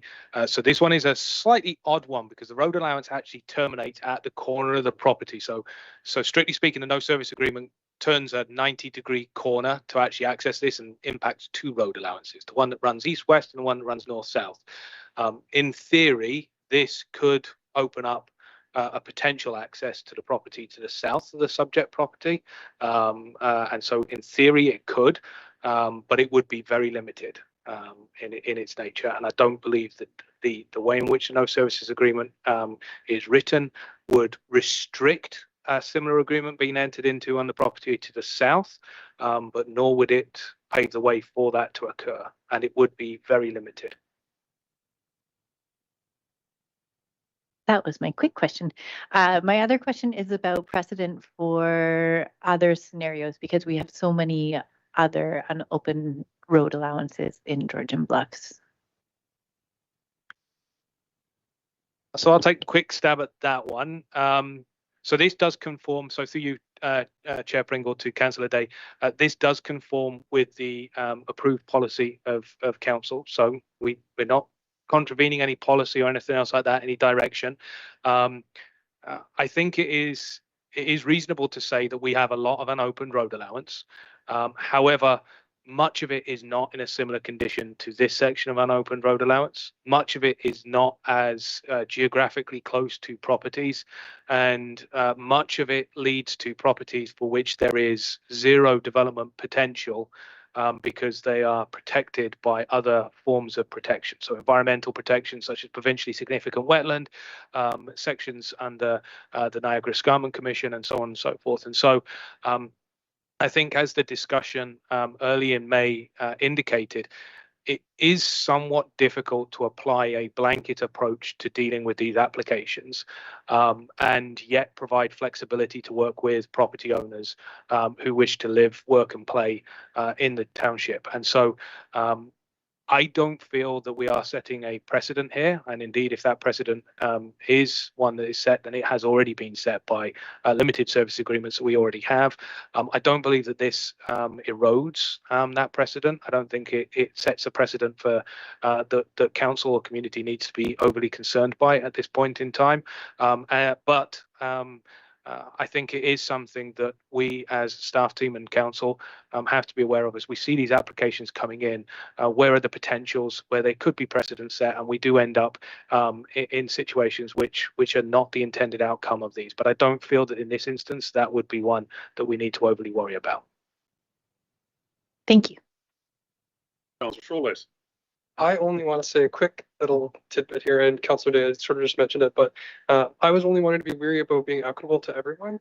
There may or may not be a road allowance close to me that runs behind our property. So if this is the case, could we potentially go into a service agreement? So my point being, it's important to be equitable to everybody in this respect.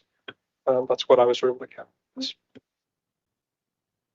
Thanks for that comment. Yeah, I'm personally really glad that we're going to look at these individually and have the conversation around every one of these that come forward. So I think that's the only way we can really do justice to any of it. So anyway, we have a recommendation on the floor here, and I'm going to call the vote. All those in favor?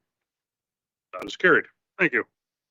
All right, 8.4 CAO, 8.4.1 CAO 2023-02 short-term accommodations progress update.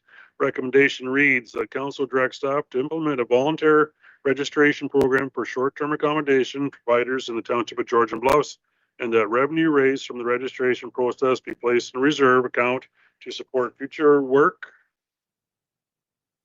associated with the short-term accommodation and or other tourism associated activities, and that staff be directed to establish an accommodation providers working group to identify ways in which the township can work with providers in the future, and that staff be directed to investigate and bring back a report before the end of 2023 on a potential use and value of utilizing administrative monetary penalties to support bylaw enforcement activities, and that staff be directed to seek public feedback and comments through an open engagement process on overnight and short-term accommodations in the township of Georgian Bluffs, and that staff include the results and the engagement as part of the report to council of management measures implemented in 2023 and potential future directions to be presented to council before the end of 2023.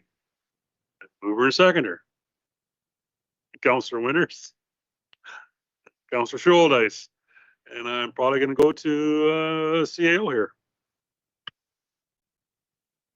Yes, thank you, Chair Pringle. I will keep my verbiage short on this one. This is essentially a follow-up report as directed by council in March to advise of the progress that has been made to date against the directions that were given during the March meeting, and to seek some further clarity as we've continued to unpack this one over the last few months. We're continuing to see things that we can change, things that we can amend, steps that we can take. And so the direction set out, the recommendations set out in this are recommendations that we feel we can start moving on sooner to help provide a more informed report when we bring this back at the end of this this first year of looking at short-term accommodations. And so realistically, the report is the balance of the report is feedback on the actions taken to date. I'm pleased to say that we've been able to progress many of the actions that were highlighted in March and are making good progress on those as we get into the summer season. And as I say, we've identified other areas where we feel that we can do some further background work in terms of bringing a more comprehensive report forward at the back end of this year for next steps into 2024 and beyond on a topic which we know is very important to members of council. So really, I'm open to questions that you might have of progress today and the recommendations that we're making on a go-forward basis. Thank you for that. Any comments on Erica? Or yeah, she's made it. Councillor Coburn. Almost made it. I know. If only it were that easy. Thank you, Chair Pringle. And through you to my colleagues on council and staff, I generally support the nature of this motion. What I find a bit tricky is when we bundle a lot of actions within one motion, so that if we don't like some of those recommendations but we like others, then unless we recraft the motion, we're forced to vote in opposition, which is what I anticipate me doing for this motion. So a couple of things. I support looking into AMPS as an alternate strategy for enforcement. I strongly support that. We know it's been successful in neighboring municipalities. What I perhaps object to, and maybe our CAO can provide me with more information, first of all, is supporting the creation of a working group for STA providers. I guess I'm curious to know what you're going to hear from these providers. Similarly, with a volunteer registration program, you're going to get folks coming forward who are the good apples, not the rotten eggs. So we already know that there are good providers out there. First of all, I don't know that I see that as necessary, that working group.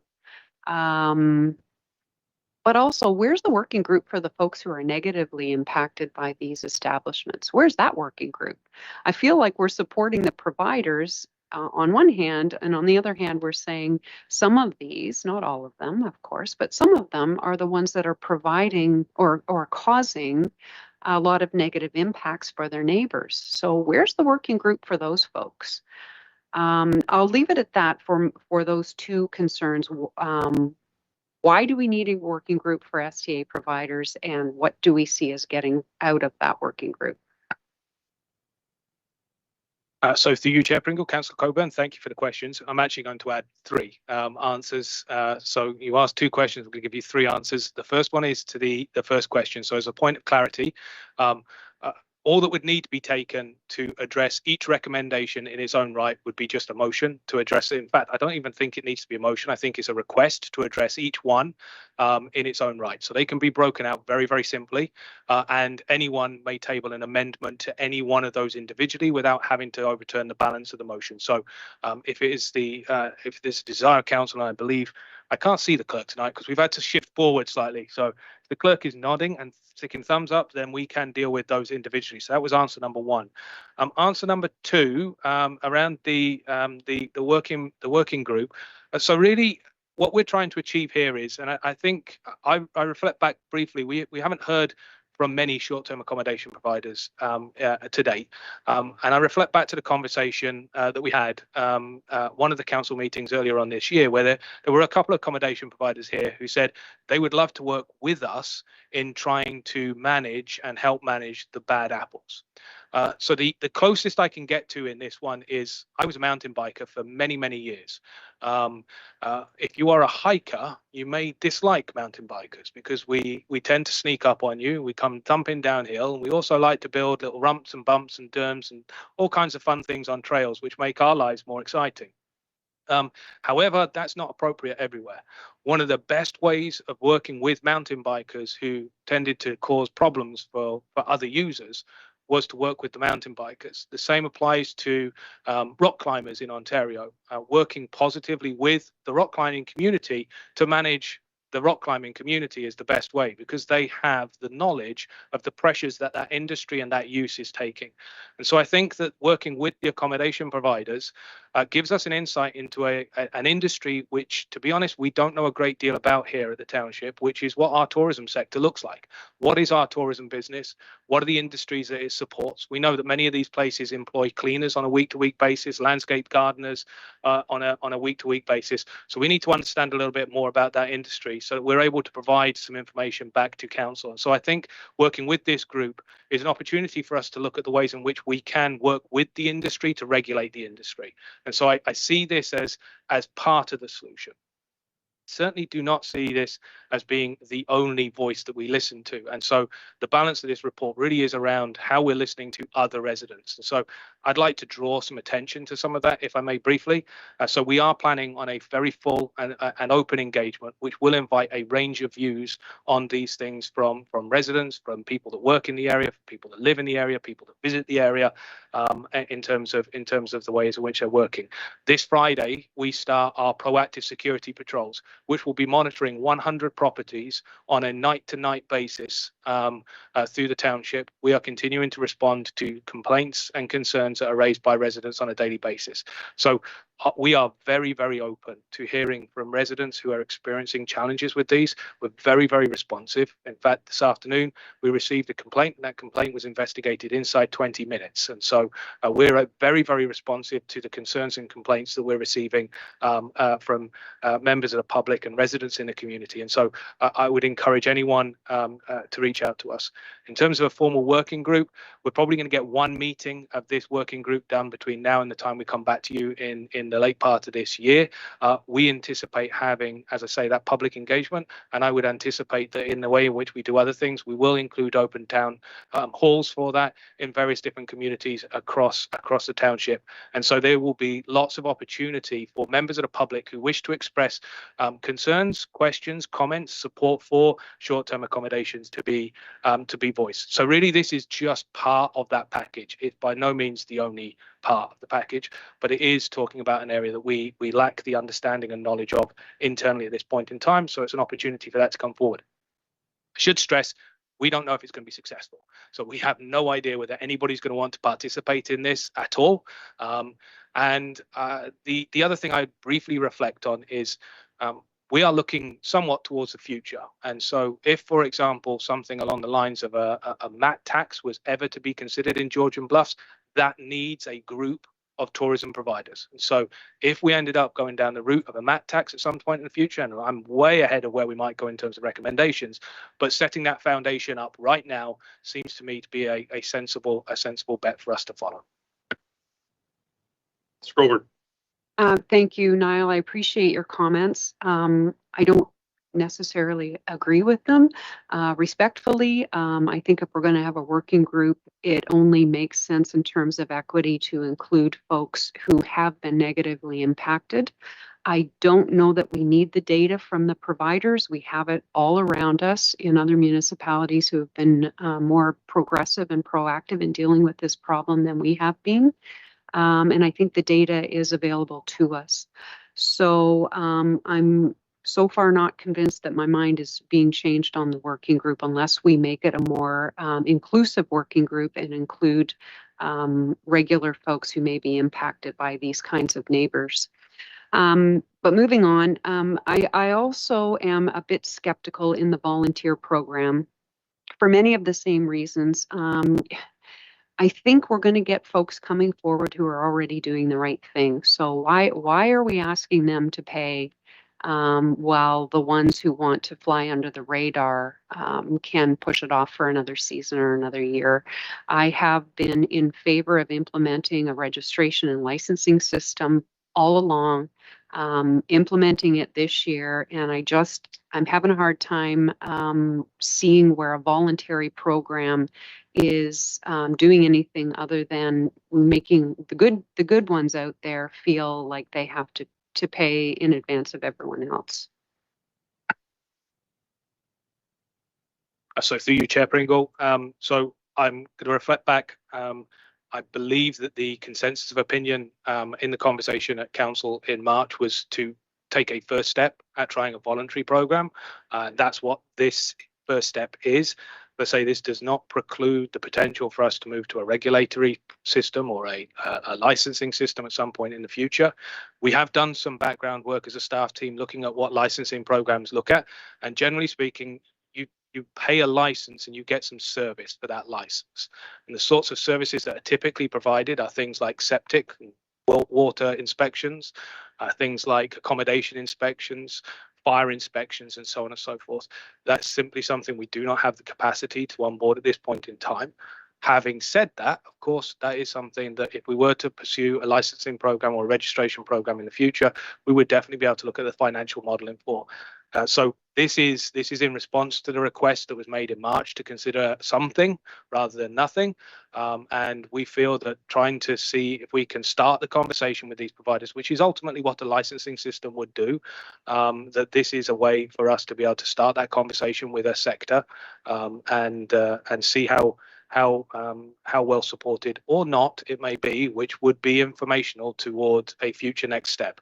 I should stress that many of the municipalities around us, in addition to a licensing fee, would charge a sort of a registration fee, and many of them do start at a voluntary point. So this is very broadly in line with what we see in some other municipalities. As you say, some other municipalities are 5 or 6 years ahead of us on this one. Some haven't got to the table yet. So this is a way of us sort of testing the water. Councillor Coburn. Just one more quick comment. Thank you, Chair Pringle. In terms of inspections for use of wood fireplaces, fire safety, I'm forgetting some of the other ones you mentioned, septic, water. It's not always that the municipality has to provide those inspections. Some municipalities simply put that onus back on the provider such that they sign off that they've had the proper inspections and are verifying that with their signature that that's been done. So that's just a small point of clarification. And now I will stop talking. Thank you. Councillor Winters. Excuse me. Thank you, Chair Pringle. Memory serves back in March when we discussed data collection was a big one. One of the suggestions I brought up is as a municipality, we need to look at capping. If we're going to go down the licensing path, we need to put a number on that, which we cap. And that was kind of what I thought was the original thought behind the voluntary registration program, was to get those good actors out, get them on a voluntary registration list, because you need to somehow deal with that list as being the initial step. We're eventually going to cap, and those ones that came out of the woodwork, we know where you're at. We want to work with you, move forward, but it also gives us the data of who's out there. This is kind of where we were headed with that. So I do agree on the voluntary registration, but I think we need to put a caveat with that we are heading for a cap. We're not sure what that is, but first come, first serve, and get that. That's where you're going to bring everybody out of the woodwork. Councillor Day. I think your analogies to rock climbing and mountain biking were effective for me, those being communities that I'm familiar with. Unfortunately, the rock climbing community is suffering from some lack of access at the moment, and they're working hard to make their voices heard. I thank you for your comments, Councillor Coburn, because they're really making me think and process the information in here from different perspectives. And I do think I see some value still in the voluntary registration if we're going to go ahead with caps and licenses and other whatever we choose in the future, whatever is recommended in the future, and we make decisions about. And that gives those people who are the good eggs, the ones who are doing a great job running Airbnbs or short-term accommodations without disturbing their neighbors, it gives them a voice to help shape their future business, which I think some property owners would see great value in. And I feel like it would be essential to keep listening to the neighbors of the STAs and make sure their voice is always represented. But that analogy between the rock climbing and mountain biking groups, they do need to have a group to represent themselves in order to access those sometimes controversial sports. So it's, yeah, I just have thoughts right now as opposed to a fully formed decision, but I thought I would add those to the discussion.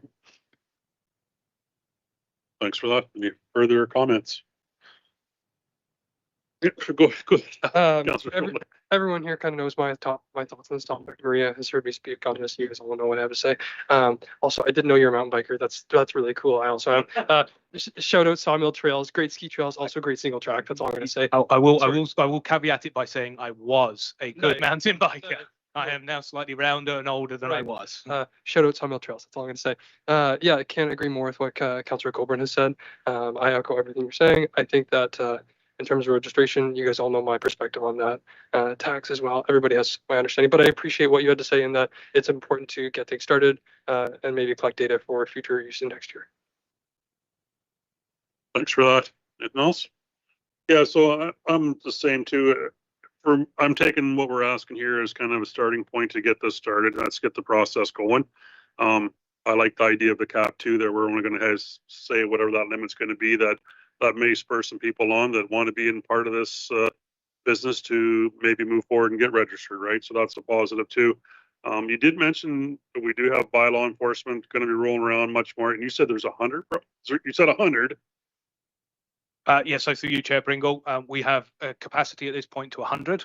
We can extend that beyond 100 if we need to, but at this point there are slightly fewer than 100 actually operating in the township, so we cover all of them.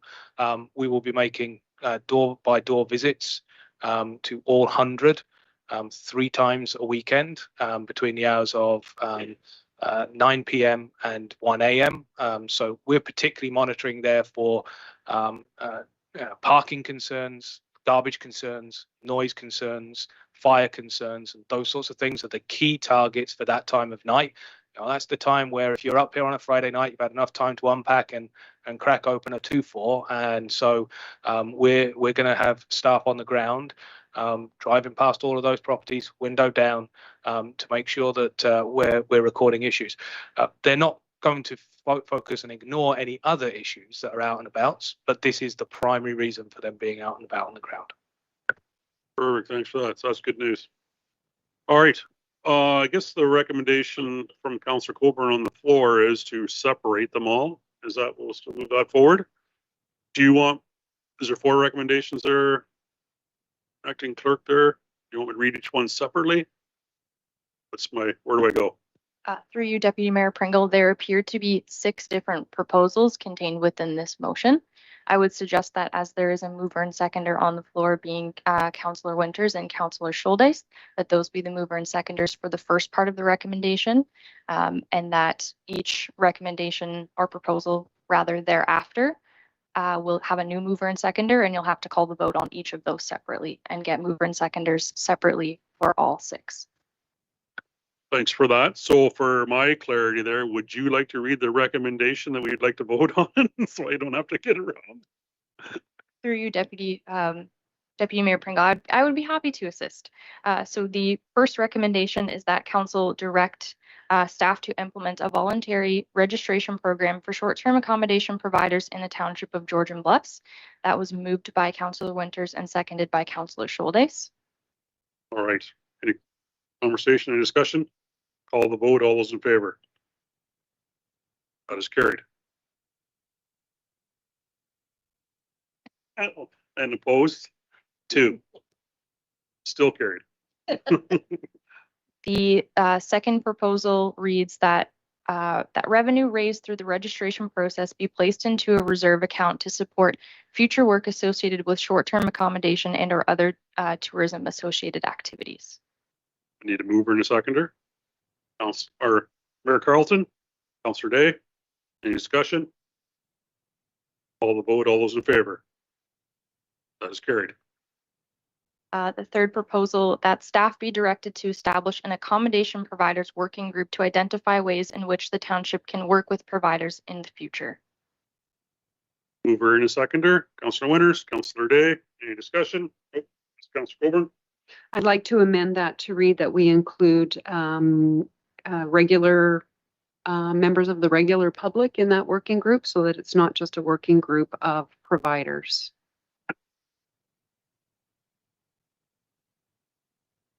I believe, although I will look to the clerk to confirm, that there would need to be, so there's a motion on the, was the motion on the floor? The motion on the floor reads that staff be directed to establish an accommodation providers working group to identify ways in which the township can work with providers in the future. Did it have a mover and a seconder? Okay, so I think you'd have to take the first motion, and then you could vote on Councillor Coburn's amendment after the first motion has either been carried or it would have to actually carry. So the first, so you vote. There's a motion on the floor which is to establish accommodation providers working group. I think you have to vote on that. If that then carries, you can then vote on Councillor Coburn's amendment to that motion, whether it carries or not.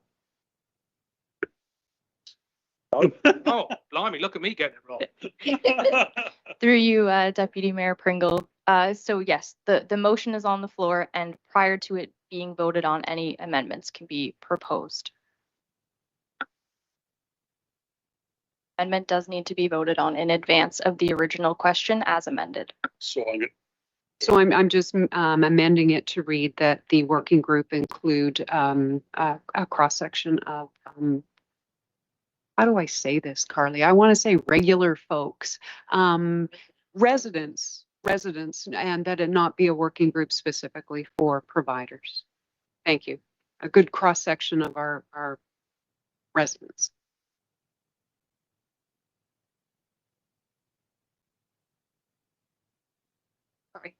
Through you, Deputy Mayor Pringle. So if we could amend the motion simply to say short-term accommodation working group, and then we may actually set the parameters for what that working group looks like at a later date. So in a separate staff report, if that's helpful.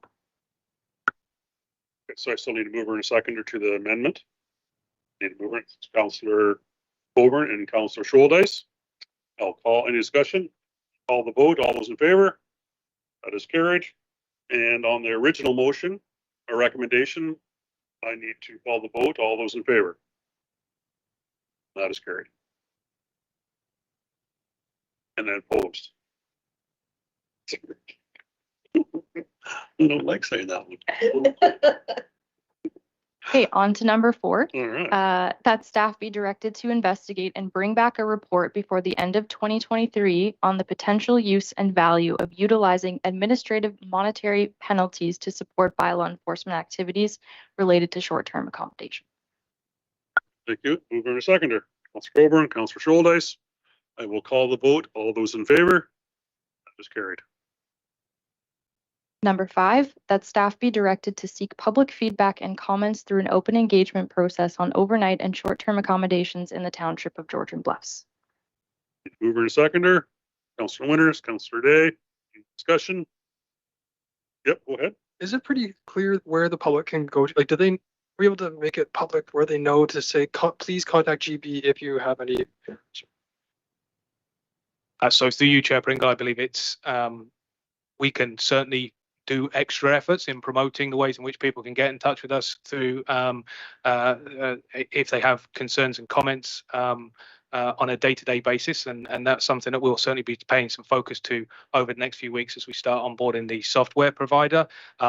In terms of the engagement process, I would like to think that nobody will know that this is not, nobody will be able to be in the township and not know that this is happening.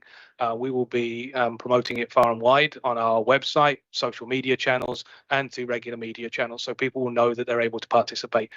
And judging by the media uptake in similar subjects in other municipalities, it will be picked up by the media and shared by them. Councillor Coburn.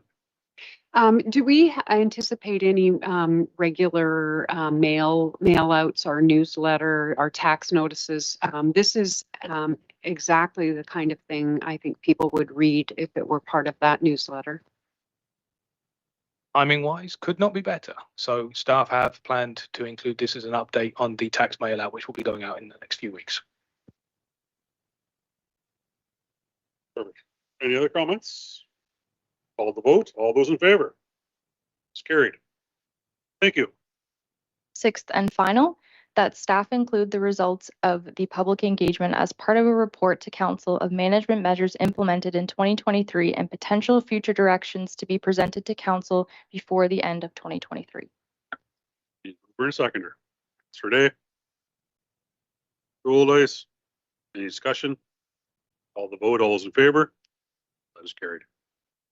Thank you. That's it. All right, moving on to unfinished business. We have none. New business, we have none. Oh, sorry. Oh, yes, you did have new business there, didn't you? Sorry, my apologies. Councillor Colburn, new business.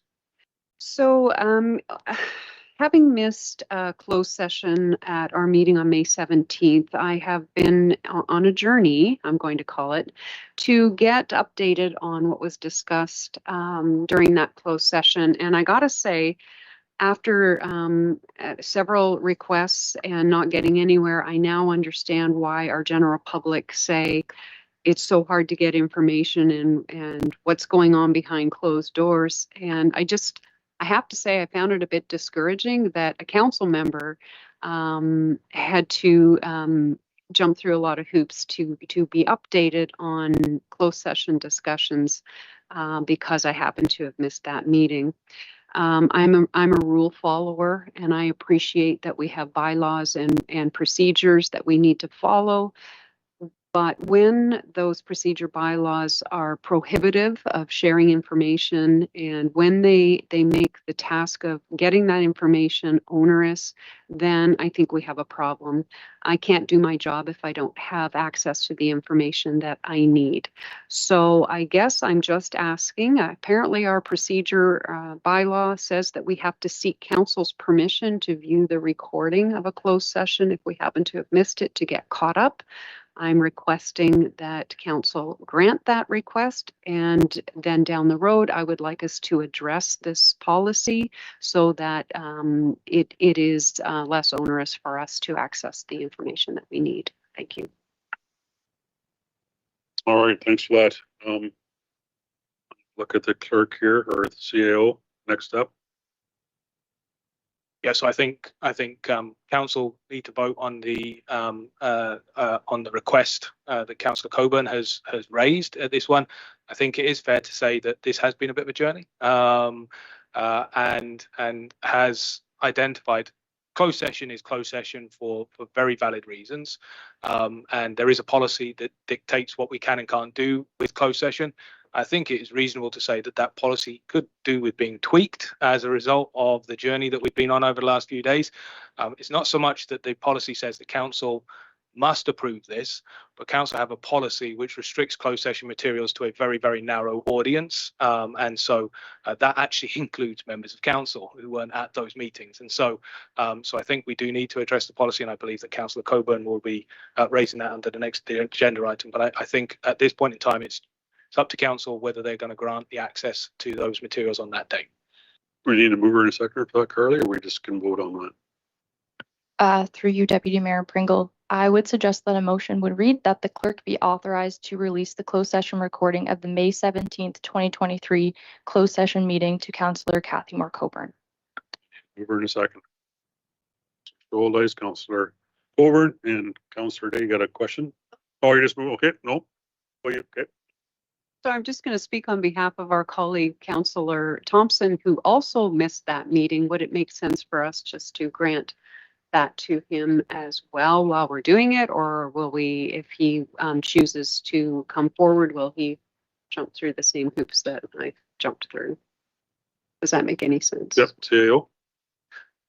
So through you, Chair Pringle, to Councillor Coburn, I believe that I believe it would perhaps be inappropriate to speak on behalf of Councillor Thompson at the meeting. Having said that, recognising the issue that has been uncovered, I believe that we will find a solution promptly to avoiding this issue in the future. And so I believe we will fix any challenge that Councillor Thompson may have to share at a later date on that topic. Mayor Carlton. Just as a suggestion, when we look at that policy again, my suggestion would be that closed session materials be available to anyone who would have been permitted to be part of that meeting, so that we don't have to keep going through this. So if someone could have been part of the meeting in closed session, but weren't able to be here, that they still have access to that later. The same as if they want to go through, I'll use the example of Councillor Day, through a budget meeting, missed the one meeting and could access it online and go through and read it. So it wouldn't be open access, it would have to be requested afterwards. But if they were eligible to be in the meeting to start with, that they then have automatic access to those recordings.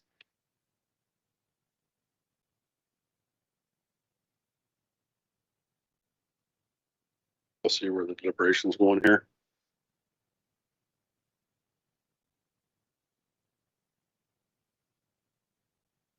CEO. Through you, Chair Pringle. So yes, I was just working out how quickly we can make those changes happen. And the clerk is quite correct. I think there is a notice of motion which will probably be put on the floor, which will allow us to make those changes at a future meeting.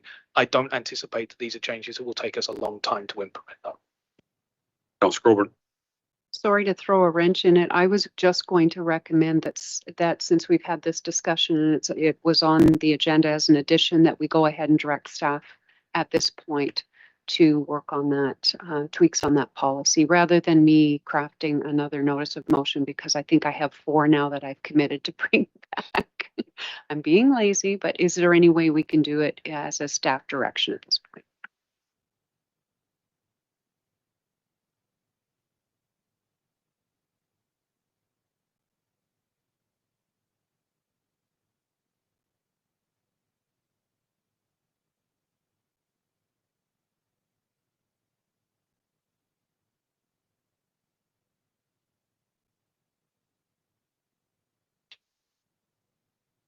I am going to let the clerk guide you through this one.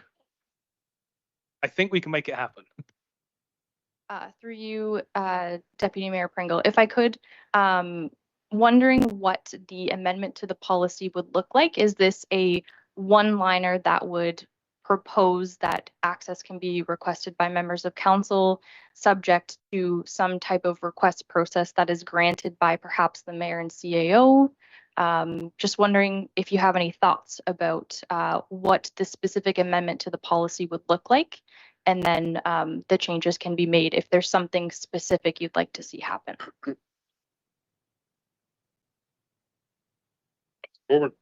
I'm looking to member Carlton on this one, because she had made a suggestion earlier. So perhaps she can just clarify that for us. I would go back to the fact that any council member that's eligible to be in closed session would also have access to closed session meeting materials. I think that simplifies it, and it doesn't have to come back.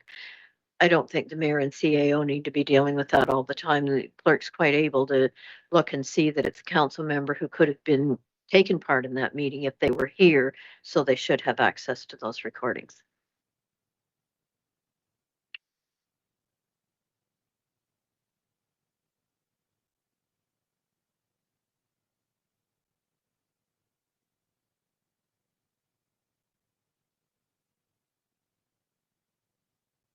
Through you, Deputy Mayor Pringle. Yes, so that's certainly a change that can be made to the policy.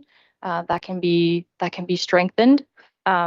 Just in terms of security of the recordings, I think a request basis is appropriate, and there will be a log of, when the recording has been distributed to somebody else. And so there's to a member of council rather. So there's a log. So this would having the request process remain in place, but not having council approve it would still ensure that there is some type of protection mechanisms for those recordings. So this is an amendment that's being put on the floor to the original motion, and you will need a mover and seconders to support this direction to staff to amend the policy. Yeah, no, go ahead, Merkel.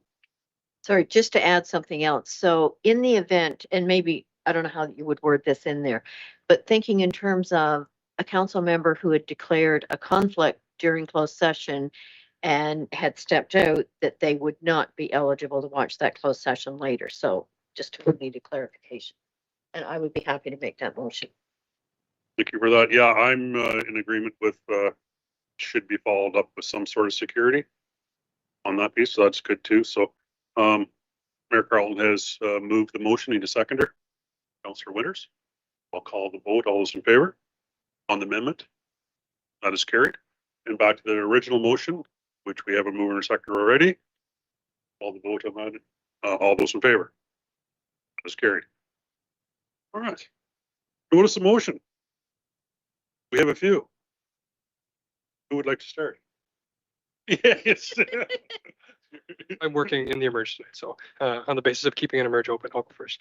I would like to put a motion of notice forwards to follow up with Jeff Robbins. I understand that it's extremely expensive to do what he's requesting.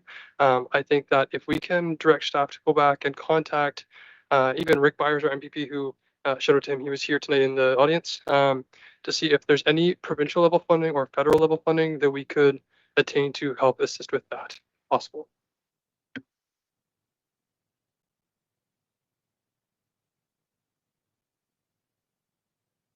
So through you, Chair Pringle, I believe, yes, that can be crafted. We'll try crafting a motion with you before it comes back to council. Thank you. Yeah, you got to get to work there, Isaac. Yeah, you get going. Yeah, see you now, or Isaac. Yeah. All right, Councillor Colburn, you want to start? So as I mentioned earlier, I'm already bringing 3 notices of motion forward. So if someone else wants to bring forward or make notice of motion regarding the garbage collection to Block 75 in Cobble Beach, I'm happy to let them do that. Having said, if there isn't or if there aren't any takers, I'm happy to work with our clerk to provide that motion. Oh, thank you. Awesome. So Grant, our Chair Pringle, has offered to do that.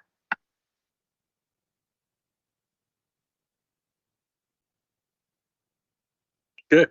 All right. Yeah, I'd like to bring back a notice of motion too on the waste collection out at Block 75 there. I just with the conversations that we're had here today, it seems like there's a few things that maybe need to be tweaked or looked at or changed in some direction there. I know I was involved originally when it came through. Seems so much different now. So anyway, I'd love to see that come back to us so we can relook at that. CEO. Yeah, so again, through you, Chair Pringle, we can bring that back. We'll work with yourself and the clerk in bringing back that recommendation. Just so we're clear, that one does have a couple of steps because it is a motion to reconsider that will need to initially be passed, and then staff directed to bring back a report. So there will be a couple of steps in there because it is a reconsideration of a direction already made. Okay. Yep. Good. Reconsider. We're good. On to the next one. We're good now. Perfect. Okay, who's up next? Do I have another one? I've forgotten if I do. We dealt with the procedural closed session material through direction to staff. I have downloaded the garbage collection one onto you. Thank you very much. I don't think there's anything more for me. I thought there was maybe another one. No, Isaac had. Oh, Isaac had them. Okay.